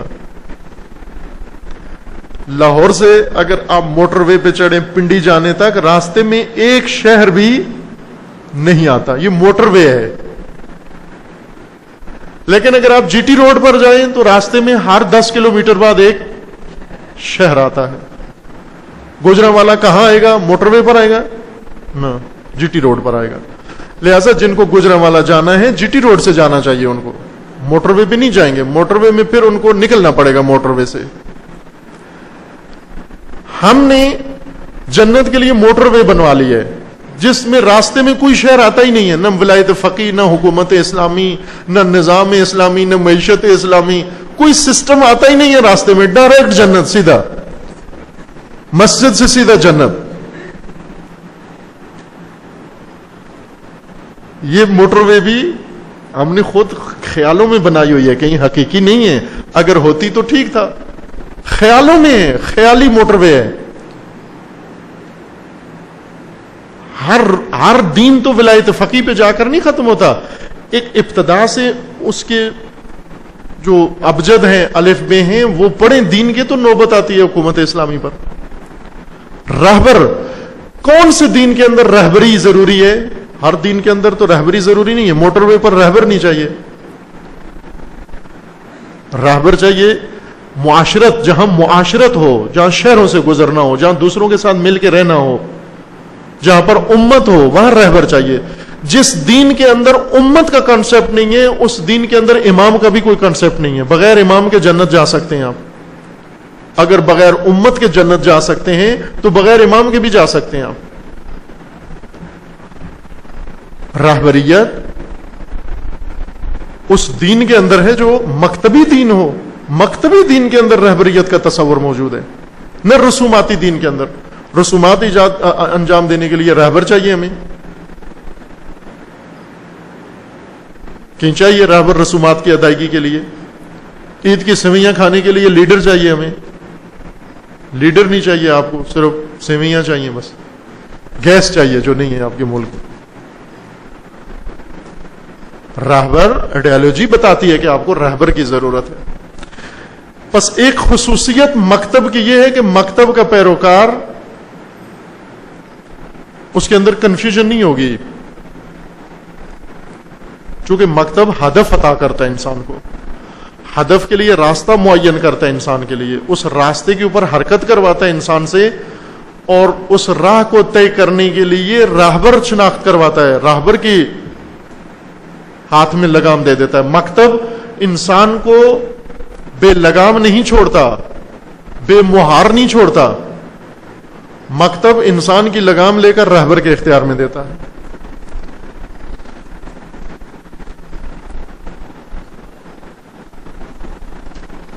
مکتب کو ضرورت ہے مجتہد کی, لیکن نہ مجتہد عالم کی, مجتہد مومن کی, یعنی جس کا ایمان ہو اس راہ پر. امام خمینی کا ایمان تھا مکتب اسلام پر. شہید مطہری جب پیرس میں گئے انقلاب سے چند ماہ پہلے, ظاہراً 2 یا 3 مہینے پہلے, شہید مطہری آخری مشوروں کے لیے انقلاب کے بارے میں, جو انقلابی تحریک اپنے پورے عروج پر پہنچ چکی تھی اور انقلاب کی کامیابی کے آثار واضح نظر آ رہے تھے, شہید مطہری انقلابی کونسل کے ہیڈ تھے, سربراہ تھے. کسی کو پتہ نہیں تھا, حتیٰ کونسل کے ارکان کو بھی معلوم نہیں تھا کہ انقلابی کونسل کا ہیڈ کون ہے. بہت سارے لوگ تھے جو انقلاب کے اندر صف اول ہراول دستہ تھا, لیکن انہیں بھی معلوم نہیں تھا. اس طرح سے امام نے انقلابی طریقہ کار اپنایا ہوا تھا, کسی کو معلوم نہیں تھا کس کے ذریعے سے یہ کام ہو رہا ہے. شہید مطہری کے ذمہ وہ فریضہ تھا. شہید مطہری پیرس میں امام تھے اور آخری ایام انقلاب کی کامیابی کے تھے. ہمانگی کے لیے گئے, وہاں پر واپس آئے تو اپنے ساتھیوں کو, وہی انقلابی ساتھیوں کو, یہ کونسل کے جو ارکان تھے, انہوں نے پوچھا کہ آپ مل کر آئے وہاں سے, تو بتائیں کیا نظر آیا. شہید مطہری نے 3 جملے بیان کیے کہ کہا میں جس شخص سے مل کر آیا ہوں, میں نے اس کے اندر ایمان دیکھا ہے, ایمان کے علاوہ کچھ بھی نہیں دیکھا. پہلا ایمان آمن بربے, اس کا اپنے رب پر ایمان ہے, اس کا اپنے خدا پر ایمان ہے. یہ شہید مطہری فرماتے ہیں میں نے امام خمینی کے اندر دیکھا, اس کا اپنے خدا پر ایمان ہے, اس کا اپنے ہدف پر ایمان ہے, اور اس کا اپنی راہ پر ایمان ہے. میں نے ایمان سے بھرا ہوا انسان دیکھا, رہبر دیکھا ہے, سراپا ایمان دیکھا ہے اس کو میں نے, یعنی جس کے اندر ذرا برابر تردید نہیں ہے, کسی شعبے میں تذبذب نہیں ہے, شک نہیں ہے اس کو. اتنا قاطع ہے, اتنی صمیمیت ہے اس کے اندر. آمن بربے, آمن بہدفے, اس کو اپنے ہدف پر ایمان ہے. دیکھیں مکتب انسان کو اتنا قاطع و اتنا سالڈ بناتا ہے, علم نہیں بناتا, علم جاب کرواتا ہے انسان سے. ہم امام خمینی کی عالمیت زیادہ چھیڑتے ہیں. امام خمینی بہت عالم تھے لہذا انقلاب لے آئے. نہ خیر آگا, عالم نہیں انقلاب لا سکتا, مومن انقلاب لے کر آتا ہے. مومن جس کا ایمان ہو اپنے رب پر, رب کے دین پر, اس کے وعدوں پر ایمان ہو. امام خمینی کا خدا کے وعدوں پر 100% پختہ ایمان تھا کہ اللہ کے سارے وعدے سچے ہیں. وہ وعدے جن میں معاذ اللہ ہمیں بالکل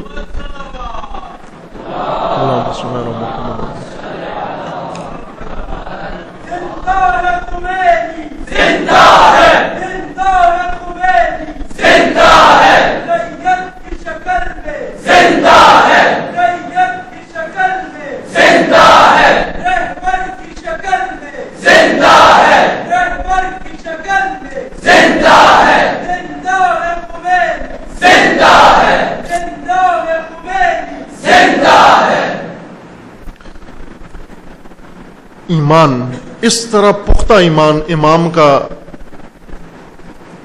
کا تھا دین کے اوپر، خدا کے اوپر، خدا کے وعدوں کے اوپر، جس طرح ہمارا یقین ہے، ہمارا الٹ ہے نا یقین. ہمیں 100% یقین ہے کہ ان میں کوئی وعدہ معاذ اللہ علیہ حزب اللہ صحیح نہیں ہے. ہمارے کام بتاتے ہیں ہمیں یقین نہیں ہے. وہ کہتے ہیں کہ بارشیں نہیں ہوتی تھیں کسی علاقے میں، لوگوں نے علاقے کے عالم سے، مولانا سے کہا کہ آپ نماز استسقاء پڑھیں، بارش کے لیے نماز پڑھیں، بارش ہو جائے. انہوں نے کہا ٹھیک ہے کل آ جاؤ صحرا میں، آ جاؤ نماز پڑھتے ہیں. سارے لوگ آ گئے. جب نماز کا وقت آیا تو مولانا نے کہا کہ تم جس چیز پر ایمان نہیں ہے تمہیں وہ کیوں کرتے ہو وہ عمل؟ تمہیں ایمان ہی نہیں ہے کہ نماز استسقاء سے بارش ہوتی ہے. انہوں نے کہا نا ہمیں 100% یقین ہے، اس لیے تو آپ سے کہا ہے آپ نماز بھی پڑھیں، دعا بھی کریں، بارش ہوگی. انہوں نے کہا مجھے یقین ہے تمہیں ایمان نہیں ہے، چونکہ اگر تمہیں ایمان ہوتا اس بات پر تم چھتریاں ساتھ لے کر آتے. ہے کسی کے ہاتھ میں چھتری؟ وہ نہیں ہے. تو تمہیں یقین تھا کہ نہیں ہوگی بارش. یہ ایسے ہی ایک رسم ادا کرتے ہیں جا کر، شاید اللہ کو رحم آ جائے. ورنہ اگر یقین ہوتا تمہیں کہ نماز استسقاء کے بعد بارش ہوگی تو چھتریاں ساتھ لے کر آتے تم. ہم کیا کرتے ہیں؟ تک بندی، تک مارتے ہیں، تکا مارتے ہیں کہ شاید ہو جائے یہ کام. نہ، امام خمینی اس طرح نہیں تھے.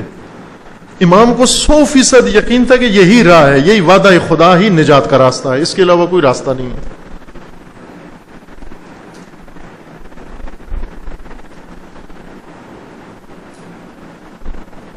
مجتہد کی ضرورت ہے دین کو، مجتہد مومن کی جس کا ایمان ہو. مجتہد جو آئیڈیالوجی استنباط کرے، جو مکتب دریافت کرے اسلام سے. آئیڈیالوجی محتاج ہے، چونکہ آئیڈیالوجی عوام الناس نہیں بنا سکتے، عوام الناس پہ نہیں چھوڑا جا سکتا مکتب کا مرحلہ اور آئیڈیالوجی کا مرحلہ. اس کے لیے دین شناس کی ضرورت ہے. دین شناس وہی جس کو ہم مجتہد کہتے ہیں اصطلاح میں، یعنی دین شناس، دین کی مکمل شناخت رکھنے والا، لیکن اس کے اندر چند خصوصیات ہوں اس شخص کے اندر، اس مجتہد کے اندر. ایک، دین کی صحیح شناخت رکھتا ہو اور ان تمام علوم سے بہرہ مند ہو، تمام علوم کا حامل ہو جو شناخت دین کے لیے ضروری ہیں.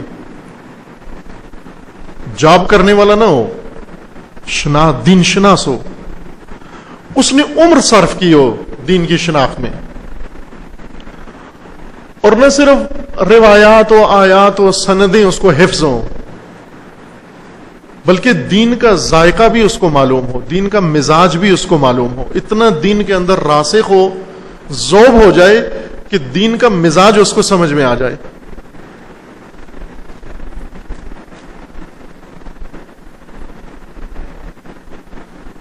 مزاج شناس دین ہو،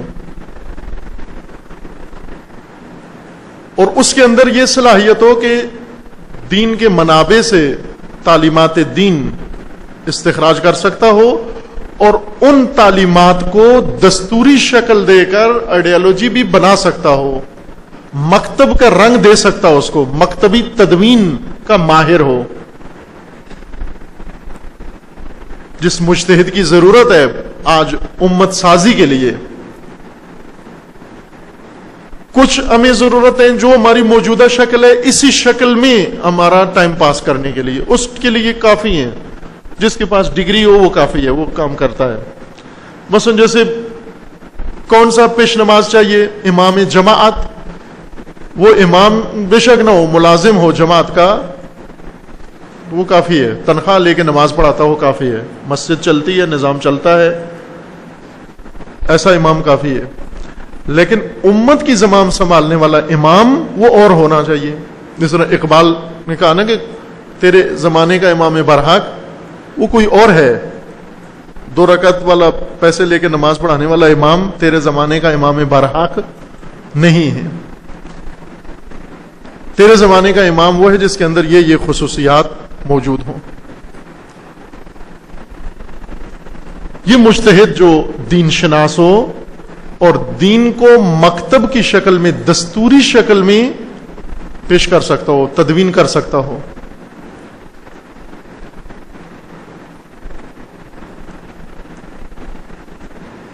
کہ نادر ہے یہ، اس کو ڈھونڈنے کے لیے ایک سورج کافی نہیں ہے، 2 سورج ہوں شاید تو بھی کافی نہ ہو. بقول مولانا روم کے کہ دی شیخ با چراغ ہمی گشت گرد شہر، از دی و دد ملولم و انسان امارزوست. گفتم کہ می پیدا نشود گشت اما، گفتا کہ می پیدا نشود ہمان امارزوست. کہا کہ کل ایک دانا آدمی، بڑا دانا بزرگ، لالٹین لے کر، چراغ لے کر دن کے وقت دوپہر کو گھوم رہا تھا گلیوں میں. تو ہم نے پوچھا کہ اے دانا، اے حکیم، یہ کیا ماجرا ہے، کیا حکمت ہے کہ تو دن کے وقت چراغ لے کے کیا ڈھونڈ رہا ہے؟ تو اس نے کہا کہ انسان ڈھونڈ رہا ہوں، انسان تلاش کر رہا ہوں. تو ہم نے کہا کہ نہیں ملتا، ہم نے بہت ڈھونڈا ہے، تھکو مت، نہیں ملتا. تو اس نے کہا کہ وہ جو نہیں ملتا وہی ڈھونڈ رہا ہوں.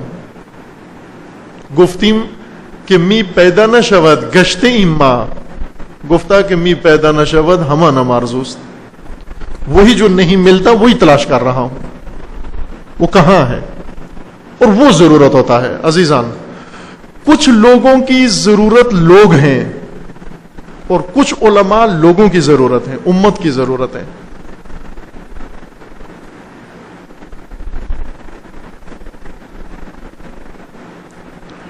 آج جن علماء کی ضرورت ہے ہمیں، کون سے علماء، کس قبیلے کے علماء، کس طائفے کے علماء، کس سنخ کے علماء، کس طرز کے علماء کی آج ضرورت ہے ہمیں. اور وہ عالم جو ہم نے بننا ہے، ظاہر ہے یہ کہیں پہاڑوں میں کوئی کاف میں نہیں بیٹھے ہوئے، یہ بننا ہے. یہ اس طرح کے عالم، پہلے یہ سمجھ لو کہ ضرورت کس کی ہے، کس کی ضرورت ہے آج، کس کی تلاش ہے. اقبال کے بقول کے یہ دور اپنے ابراہیم کی تلاش میں ہے. ابراہیم مانگتا ہے یہ دور، ابراہیم چاہیے اس کو.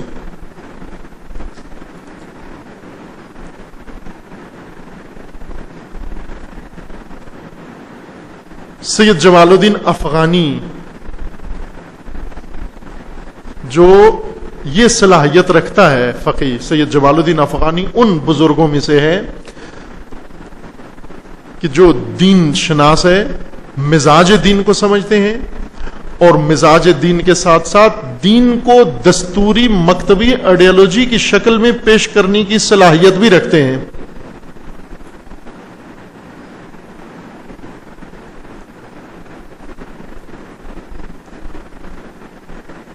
جمال الدین افغانی کی فکر کا ایک نتیجہ علامہ اقبال ہے. یعنی سید جمال نے جو چراغ جلائے، ہر سرزمین پر جا کر بیج بویا سید جمال نے. کہیں اگا، کہیں نہیں اگا، کہیں زمین بہت بنجر تھی بیج کھا گئی، کہیں اگا، مصر میں اگا، ہند میں اگا، ایران میں اگا، ترکیہ میں زمین کھا گئی بیج جو سید جمال نے بویا تھا.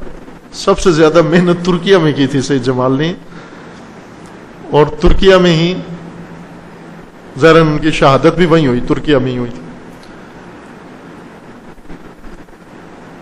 جہاں جہاں بیج بویا، کہیں اگا کہیں نہیں اگا. از جملہ جہاں پر سید جمال کا بویا ہوا بیج اگا وہ سرزمین بر صغیر تھی، جس میں وہ فصل اقبال، ایک ہی دانہ نکلا لیکن خوب نکلا، وہ پوری امت تھا.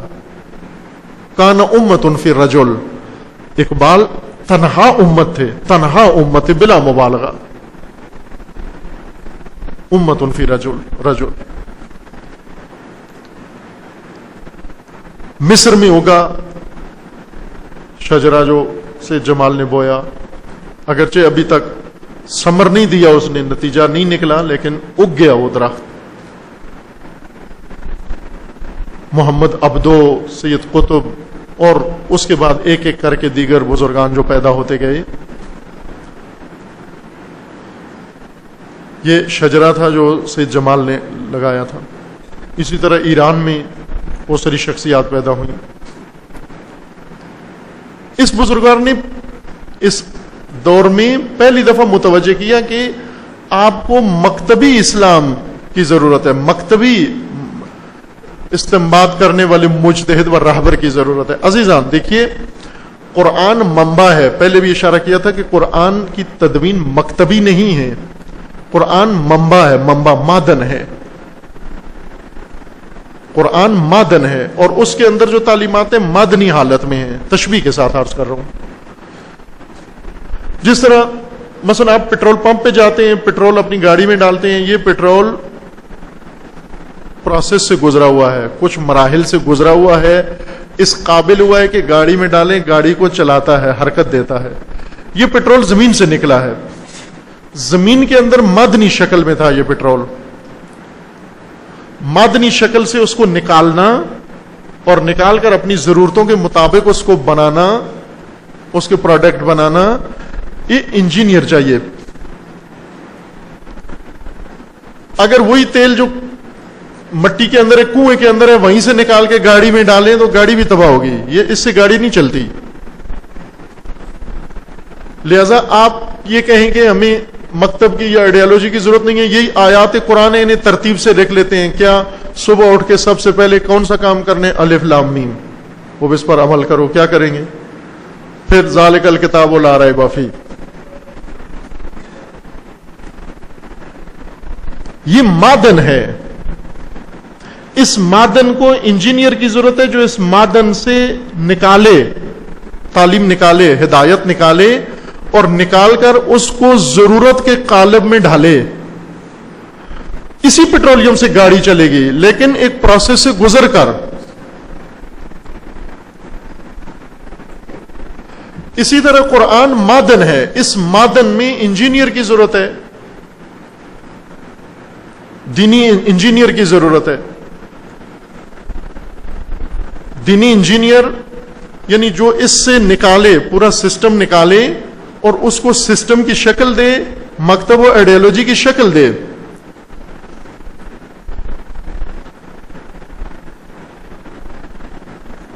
بہت کم لوگ گزرے ہیں، بہت کم لوگ۔ آج ہمارے پاس دکھانے کے لیے بھی اتنے بھی نہیں ہیں کہ انگلیوں کی تعداد میں ہو جائے، انگلیوں کی تعداد سے کم ہیں ایسے مجتہد جو مکتب پیش کرتے ہوں، جن میں سر فہرست شہید مطہری رضوان اللہ تعالی علیہ۔ شہید مطہری ناشناختہ حقیقت ہے، جو کارنامہ شہید مطہری نے انجام دیا بہت عظیم ہے، بہت عظیم۔ امام اس لیے امام کسی کی شہادت پہ نہیں روئے، شہید مطہری کی شہادت پہ روئے تھے، بہت شدید گریہ کیا امام نے، اور امام نے فرمایا تھا کہ یہ میرا پارہ تن تھا، میری حاصل عمر تھا مطہری۔ یعنی آپ یوں کہیں کہ انقلاب کا سسٹم انجینئر تھے شہید مطہری، مکتب بنانے والی شخصیت، جن کی تعلیمات سے انقلاب پھوٹا نکلا آگے۔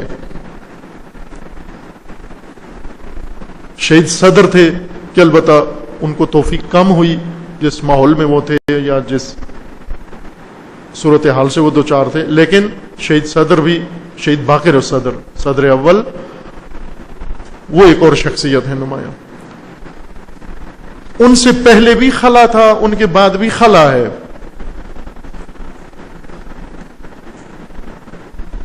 ہر قسم کے نظریے سے انقلاب برپا نہیں ہو جاتا، انقلاب مکتب کے اندر آتا ہے۔ پہلے مکتبی تشکیل ضروری ہے، مکتبی تدوین ضروری ہے، تعلیمات دین کو دستوری شکل میں مدون کرنا ضروری ہے۔ ابھی یہ کشکولی تعلیمات جو ہم لے رہے ہیں اور دے رہے ہیں، منتقل کر رہے ہیں، اب یہ 1000 سال سے ہو رہی ہیں، 1000 سال اور بھی اس طرح سے ہوتی رہیں، یہی حال رہے گا جو ابھی ہے۔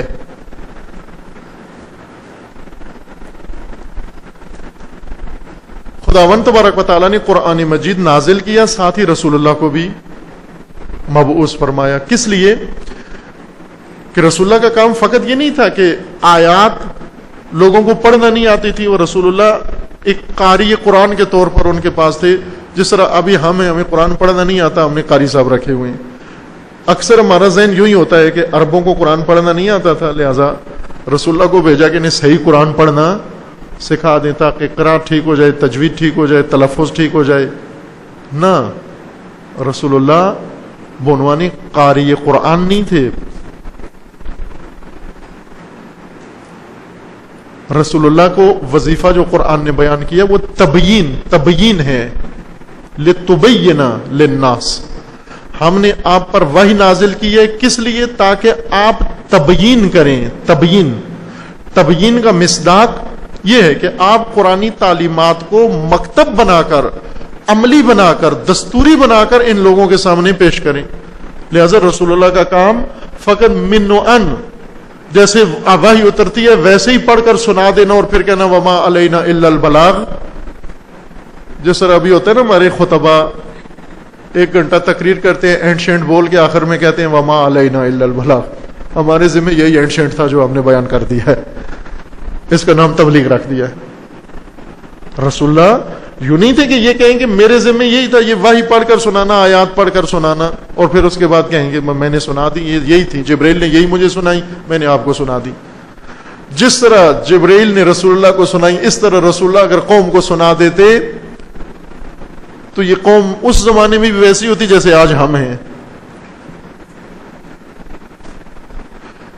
رسول اللہ نے اس کو تبیین کیا. تبیین یعنی تفسیر کیا, یعنی تدوین کیا, یعنی اس مادن سے رسول اللہ نے مکتب بنایا, منبع دین سے مکتب دین بنایا. منبع دین سے, چونکہ یہ منبع تمام امتوں کے لیے. بعض لوگ ممکن ہے یہ سوچیں کہ خوب اگر مکتب و آئیڈیالوجی کی شکل میں دین چاہیے تھا تو قرآن میں اسی طرح دستوری حالت میں کیوں نہیں اترا؟ نہیں اتر سکتا تھا. یہ غلط ہے.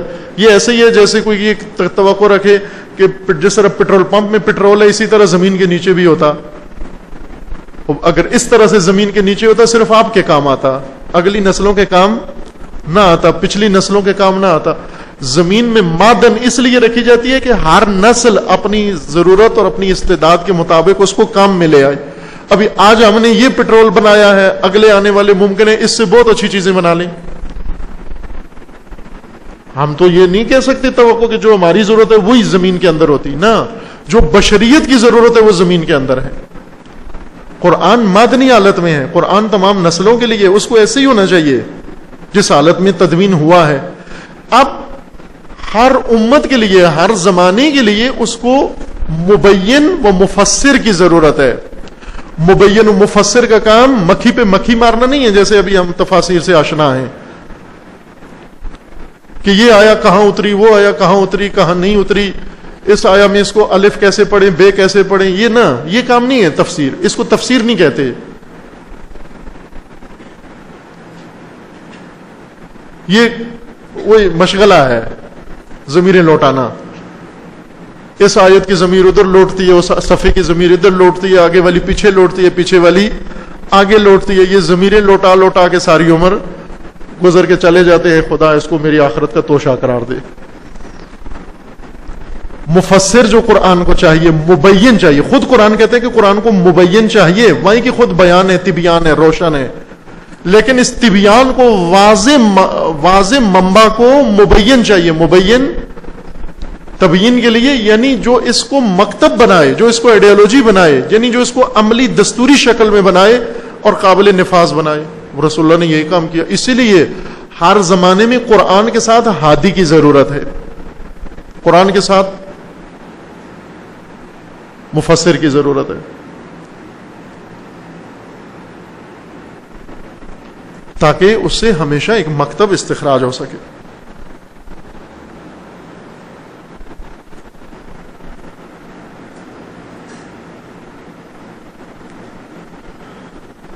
دو صفتیں اور ہیں, یہ عرض کر دیتے ہیں, اگر ضرورت پڑی تو پھر کل اس بات کو جاری رکھیں گے.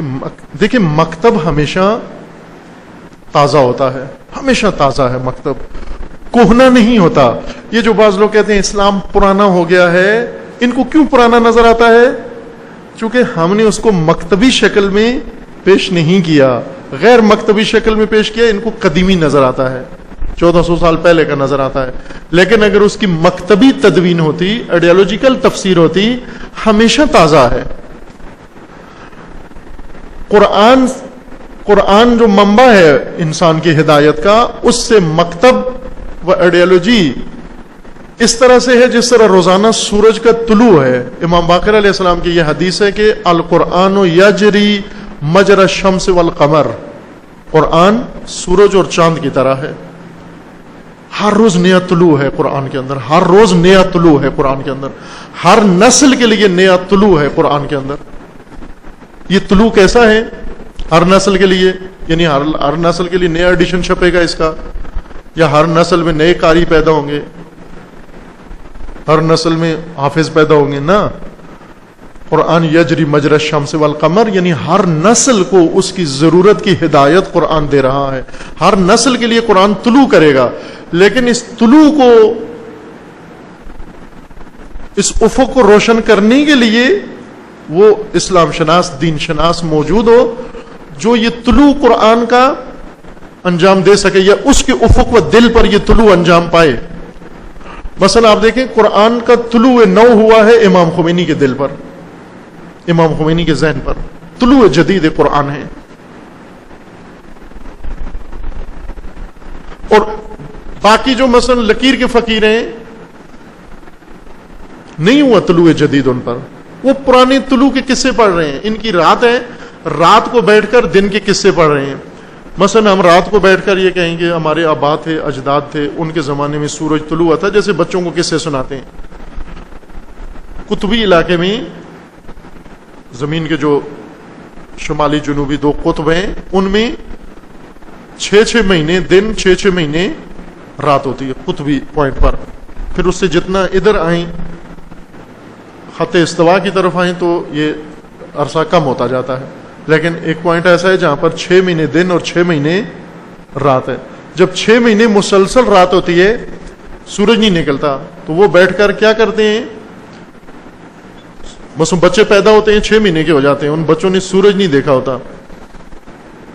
ان کو ماں باپ سناتے ہیں کہ جب تم بہت چھوٹے تھے تو سورج نکلا تھا. وہ بھی آرزو میں ہوتے ہیں کہ ایک دن ہماری زندگی میں سورج نکل آئے. اس طرح ہم بھی ہیں کہ قرآن ہمارے پاس موجود ہے، اور تاریکی اور ظلمت، اور ہم کس سے پڑھ رہے ہیں کہ کسی زمانے میں اس نے طلوع کیا تھا، رسول اللہ کے زمانے میں قرآن نے طلوع کیا تھا، لیکن آج کب طلوع کرے گا؟ آج بھی قرآن کو طلوع کی ضرورت ہے. اور طلوع قرآن یعنی قرآن سے مکتب و آئیڈیالوجی، وہ مفسر قرآن یا دین شناس وہ نکال کر آج پیش کرے. جب ہر نسل کے لیے قرآن طلوع کرے گا، کبھی بھی قرآن کہنا نہیں ہے، قدیم نہیں ہے، پرانا نہیں ہے، اوور ڈیٹ نہیں ہے، ہمیشہ اپ ڈیٹ ہے. یہی معجزہ ہے قرآن کا کہ کبھی بھی یہ احساس نہیں کر سکتے آپ کہ قرآن کی تاریخ گزر چکی ہے، آج زمانہ ایڈوانس ہو چکا ہے، آج ترقی ہو چکی ہے، اور قرآن بہت قدیمی ہے. کب احساس ہوگا کہ قرآن کی تعلیمات آج کے لیے نہیں ہیں؟ کہ جب ہم قرآن سے مکتب نکالے بغیر اسی طرح آیات پڑھ کر سنائیں. بعض لوگ ہیں ان کو آیات پڑھ کے سنائیں، کہیں قرآن میں بہت کچھ ہے وہ سنائیں، وہ کہتے ہیں کچھ ہوگا پتہ نہیں، ہمیں تو سمجھ میں نہیں آیا. کہ بولتے نہیں ہیں یا تقدس کی وجہ سے، یا خوف کی، عذاب خدا کی وجہ سے، خوف خدا کی وجہ سے کہتے کچھ نہیں ہے، ورنہ اکثر قرآن سننے والے پڑھنے والے سمجھ میں کچھ بھی نہیں آتا، واقعہ نہیں آتا.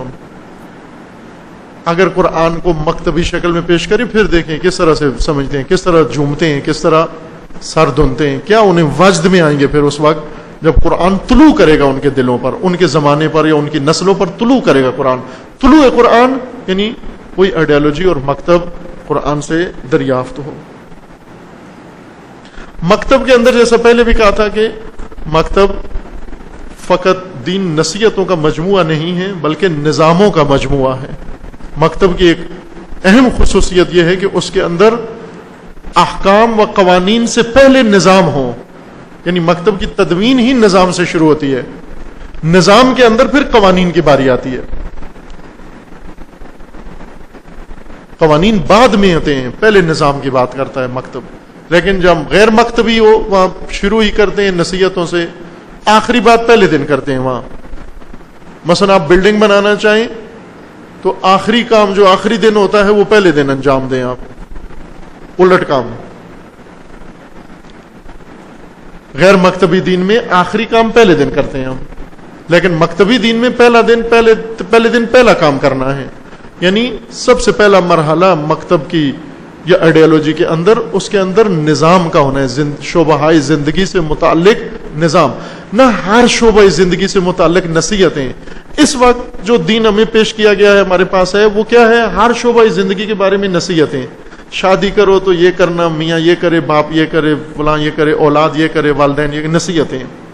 کہتے ہیں کوئی نظام تربیتی اسلام بیان کرو۔ نظام تربیتی اسلام کیا ہے؟ بیٹے کا اچھا نام رکھا کرو اور اس کا پیمپر مثلا صاف کیا کرو، اور یہ نظام تربیتی اسلام ہے۔ یہ نان نفقہ دیا کرو، فلاں کیا کرو، بس وہ چند ایک جو نصیحتیں ہیں شادی کی، وہ نصیحتوں کو نظام ازدواج کہتے ہیں ہم۔ چند نصیحتیں، مثلا مالی امور کی چند نصیحتیں، مال پاک ہونا چاہیے، یہی ہے نا نظام اقتصادی۔ ابھی جو ہمارے ماہرین اقتصاد ہیں، اسلام شناس، ان کو کہو کہ نظام اقتصادی اسلامی بیان کریں تو وہ کہتے ہیں مال پاک ہونا چاہیے، غصبی نہیں ہونا چاہیے، حرام نہیں ہونا چاہیے، سود نہیں ہونا چاہیے۔ وہ یہ تو نصیحتیں ہیں، یہ مالی نصیحتیں ہیں۔ تعلیم، نظام تعلیم کیا ہے؟ تعلیم یہ ہے کہ محنت کرنی چاہیے، شاگرد کو استاد کا احترام کرنا چاہیے اور نقل نہیں کرنی چاہیے، اور یہ تعلیمی نظام ہے ہمارا۔ یہ نصیحتیں ہیں۔ کسی بھی شعبے میں چلے جائیں، نصیحتوں کو ہم نظام کی جگہ لے کے بیٹھے ہوئے ہیں۔ یعنی مکتب کا خلا نصیحتوں سے پر کیا ہوا ہے۔ تو نصیحتیں سن کر بھی وہی غلط کام کرتے ہیں، نصیحتیں سن کر بھی حرام کھاتے ہیں، نصیحتیں سن کر بھی گھریلو نظام فاسد ہیں، نصیحتیں سن کر بے حیائی ہے، نصیحتیں سن کر فساد و فحشا ہے، نصیحتیں سن کر ساری گمراہی و تباہی ہے۔ نصیحتیں تو نہیں لے سکتی نظام کی جگہ۔ کوئی سسٹم ایسا، مثلا آپ اسپتال ختم کر دیں، سرجری روم ختم کر دیں، سرجنوں کو نکال دیں، تھیٹر ختم کر دیں، سب کچھ ختم کر کے وہاں پر نصیحتیں، طبی نصیحتیں لکھ دیں کہ کھانا جو ہے وہ ٹھنڈا کر کے کھانا چاہیے، پھونک نہیں مارنی چاہیے، ہاتھ دھو کے کھانا چاہیے، بسم اللہ پڑھ کے کھانا چاہیے۔ اسپتال نہیں ہے، سرجن نہیں ہے، سرجری نہیں ہے، کچھ بھی نہیں ہے، بس کھانا پھونک کے نہیں کھانا چاہیے۔ نصیحتوں سے تو نہیں چلتا، نظام ہونا چاہیے، طبی نظام ہو، اس کے اپنے ارکان ہو، وہاں پر میڈیکل آفیسر ہو، سرجن ہو، اپنا شعبہ ہو، تھیٹر ہو، ساری چیزیں وہاں پر موجود ہونی چاہیے، پھر جا کر ایک سسٹم چلتا ہے۔ زراعت کے بارے میں نصیحتیں چاند کر دیں تو زرعی نظام بن جاتا ہے اس سے۔ مکتب کے اندر نظام ہے، پہلے نظام کے قوانین ہیں، قوانین کے ساتھ ساتھ نصیحتیں بھی موجود ہیں۔ نصیحتوں کا اپنا مقام ہے، ایک نہیں ہے کہ نہیں ہو، نصیحتیں دین کے اندر ہیں، لیکن ان کا ایک اپنا مقام ہے۔ یہ خصوصیات تھیں آئیڈیالوجی کی۔ ان خصوصیات کے تحت مکتب چاہیے، اس مکتب کے گرد وحدت چاہیے۔ اس مکتب کے گرد جب لوگ اکٹھے ہو جائیں ان کو امت کہیں گے ہم۔ یہ مکتب جب اکٹھا کرے، اس مکتب پر ایمان لے گئے لوگ، اس مکتب کے پیروکار بن جائیں، وہ ہوتے ہیں امت۔ قرآن کی اصطلاح میں وَلْتَكُنْ مِنْكُمْ أُمَّةٌ، امہ اس طرح سے بنتی ہے، باقی بعد میں انشاءاللہ۔ صلی اللہ علیہ وسلم۔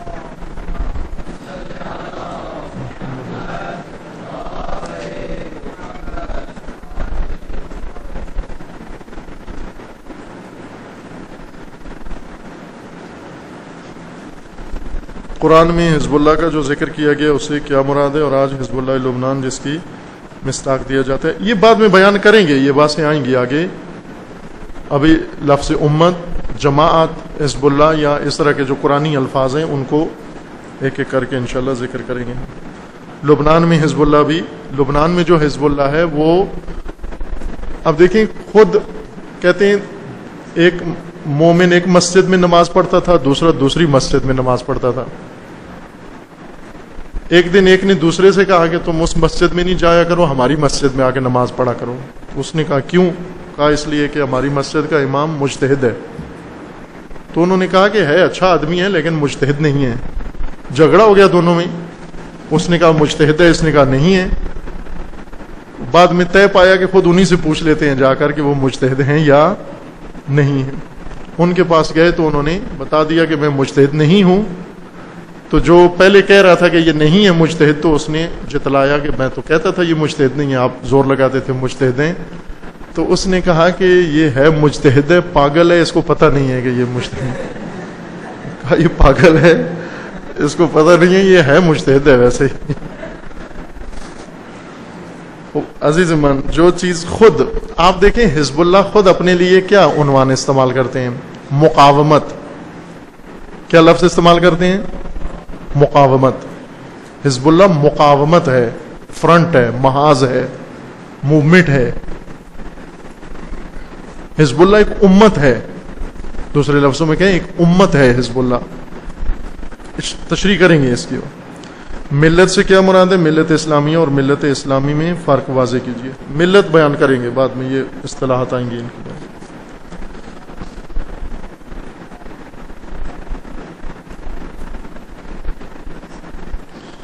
انہوں نے لکھا ہے کہ آپ حضرت ابوذر کا ذکر کرتے ہیں، حضرت سلمان کا نہیں کرتے. ان کا کوئی انقلابی کردار رہا ہے نہیں رہا. خوب ظاہر ہے ہر ایک کا ایک اپنا کردار رہا ہے، ہر ایک کا ایک اپنا مقام ہے. حضرت سلمان کا ایک اپنا مقام ہے، اور یہ حضرت سلمان کی پارٹی کے بیٹھے ہوئے تھے.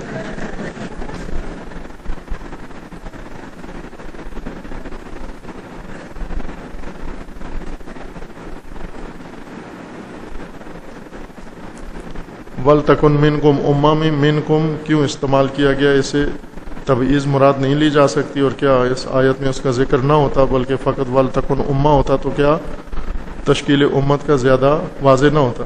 نہ، من تبعیض بھی لیں کوئی فرق نہیں پڑتا. یہ ابھی ان چیزوں میں جان بوجھ کے نہیں گئے ہم.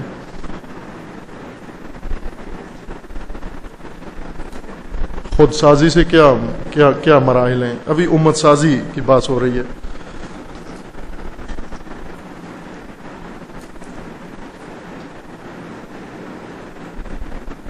دین کا دستوری شکل میں نہ ہونا اور علماء کا موجود ہونا ہمارے ملک میں، اس کا ذمہ دار کون ہے؟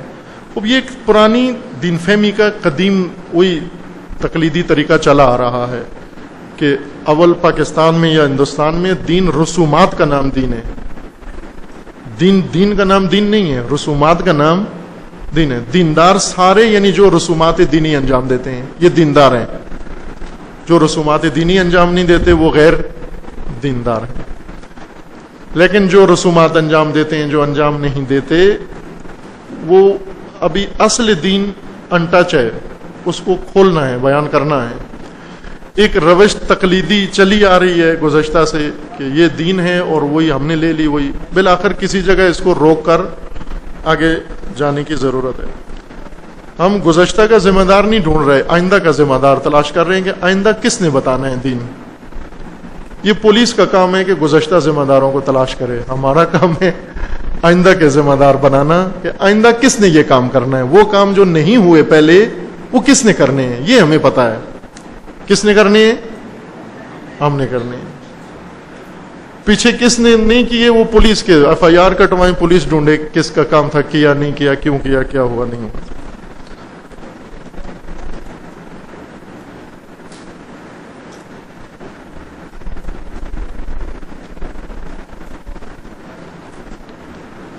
اگر کسی انسان کو اذان دینا خدا کی خوشنودی کی خاطر ہو تو اس کو تنخواہ بھی مل رہا ہو تو کیا یہ تنخواہ جائز ہے یا نہیں ہے مسجد میں والے؟ اگر خدا کی طرف بلانے اس کے دل میں تو تنخواہ لے کر خدا کی طرف بلائے تو اس میں کیا؟ وہ بلائے کوئی حرج نہیں ہے، لے تنخواہ لے، مسئلہ نہیں ہے. اور بات ہو رہی تھی یہاں پر، انشاءاللہ سمجھ آ جائے گی آہستہ آہستہ. درود پڑھیے محمد علیہ.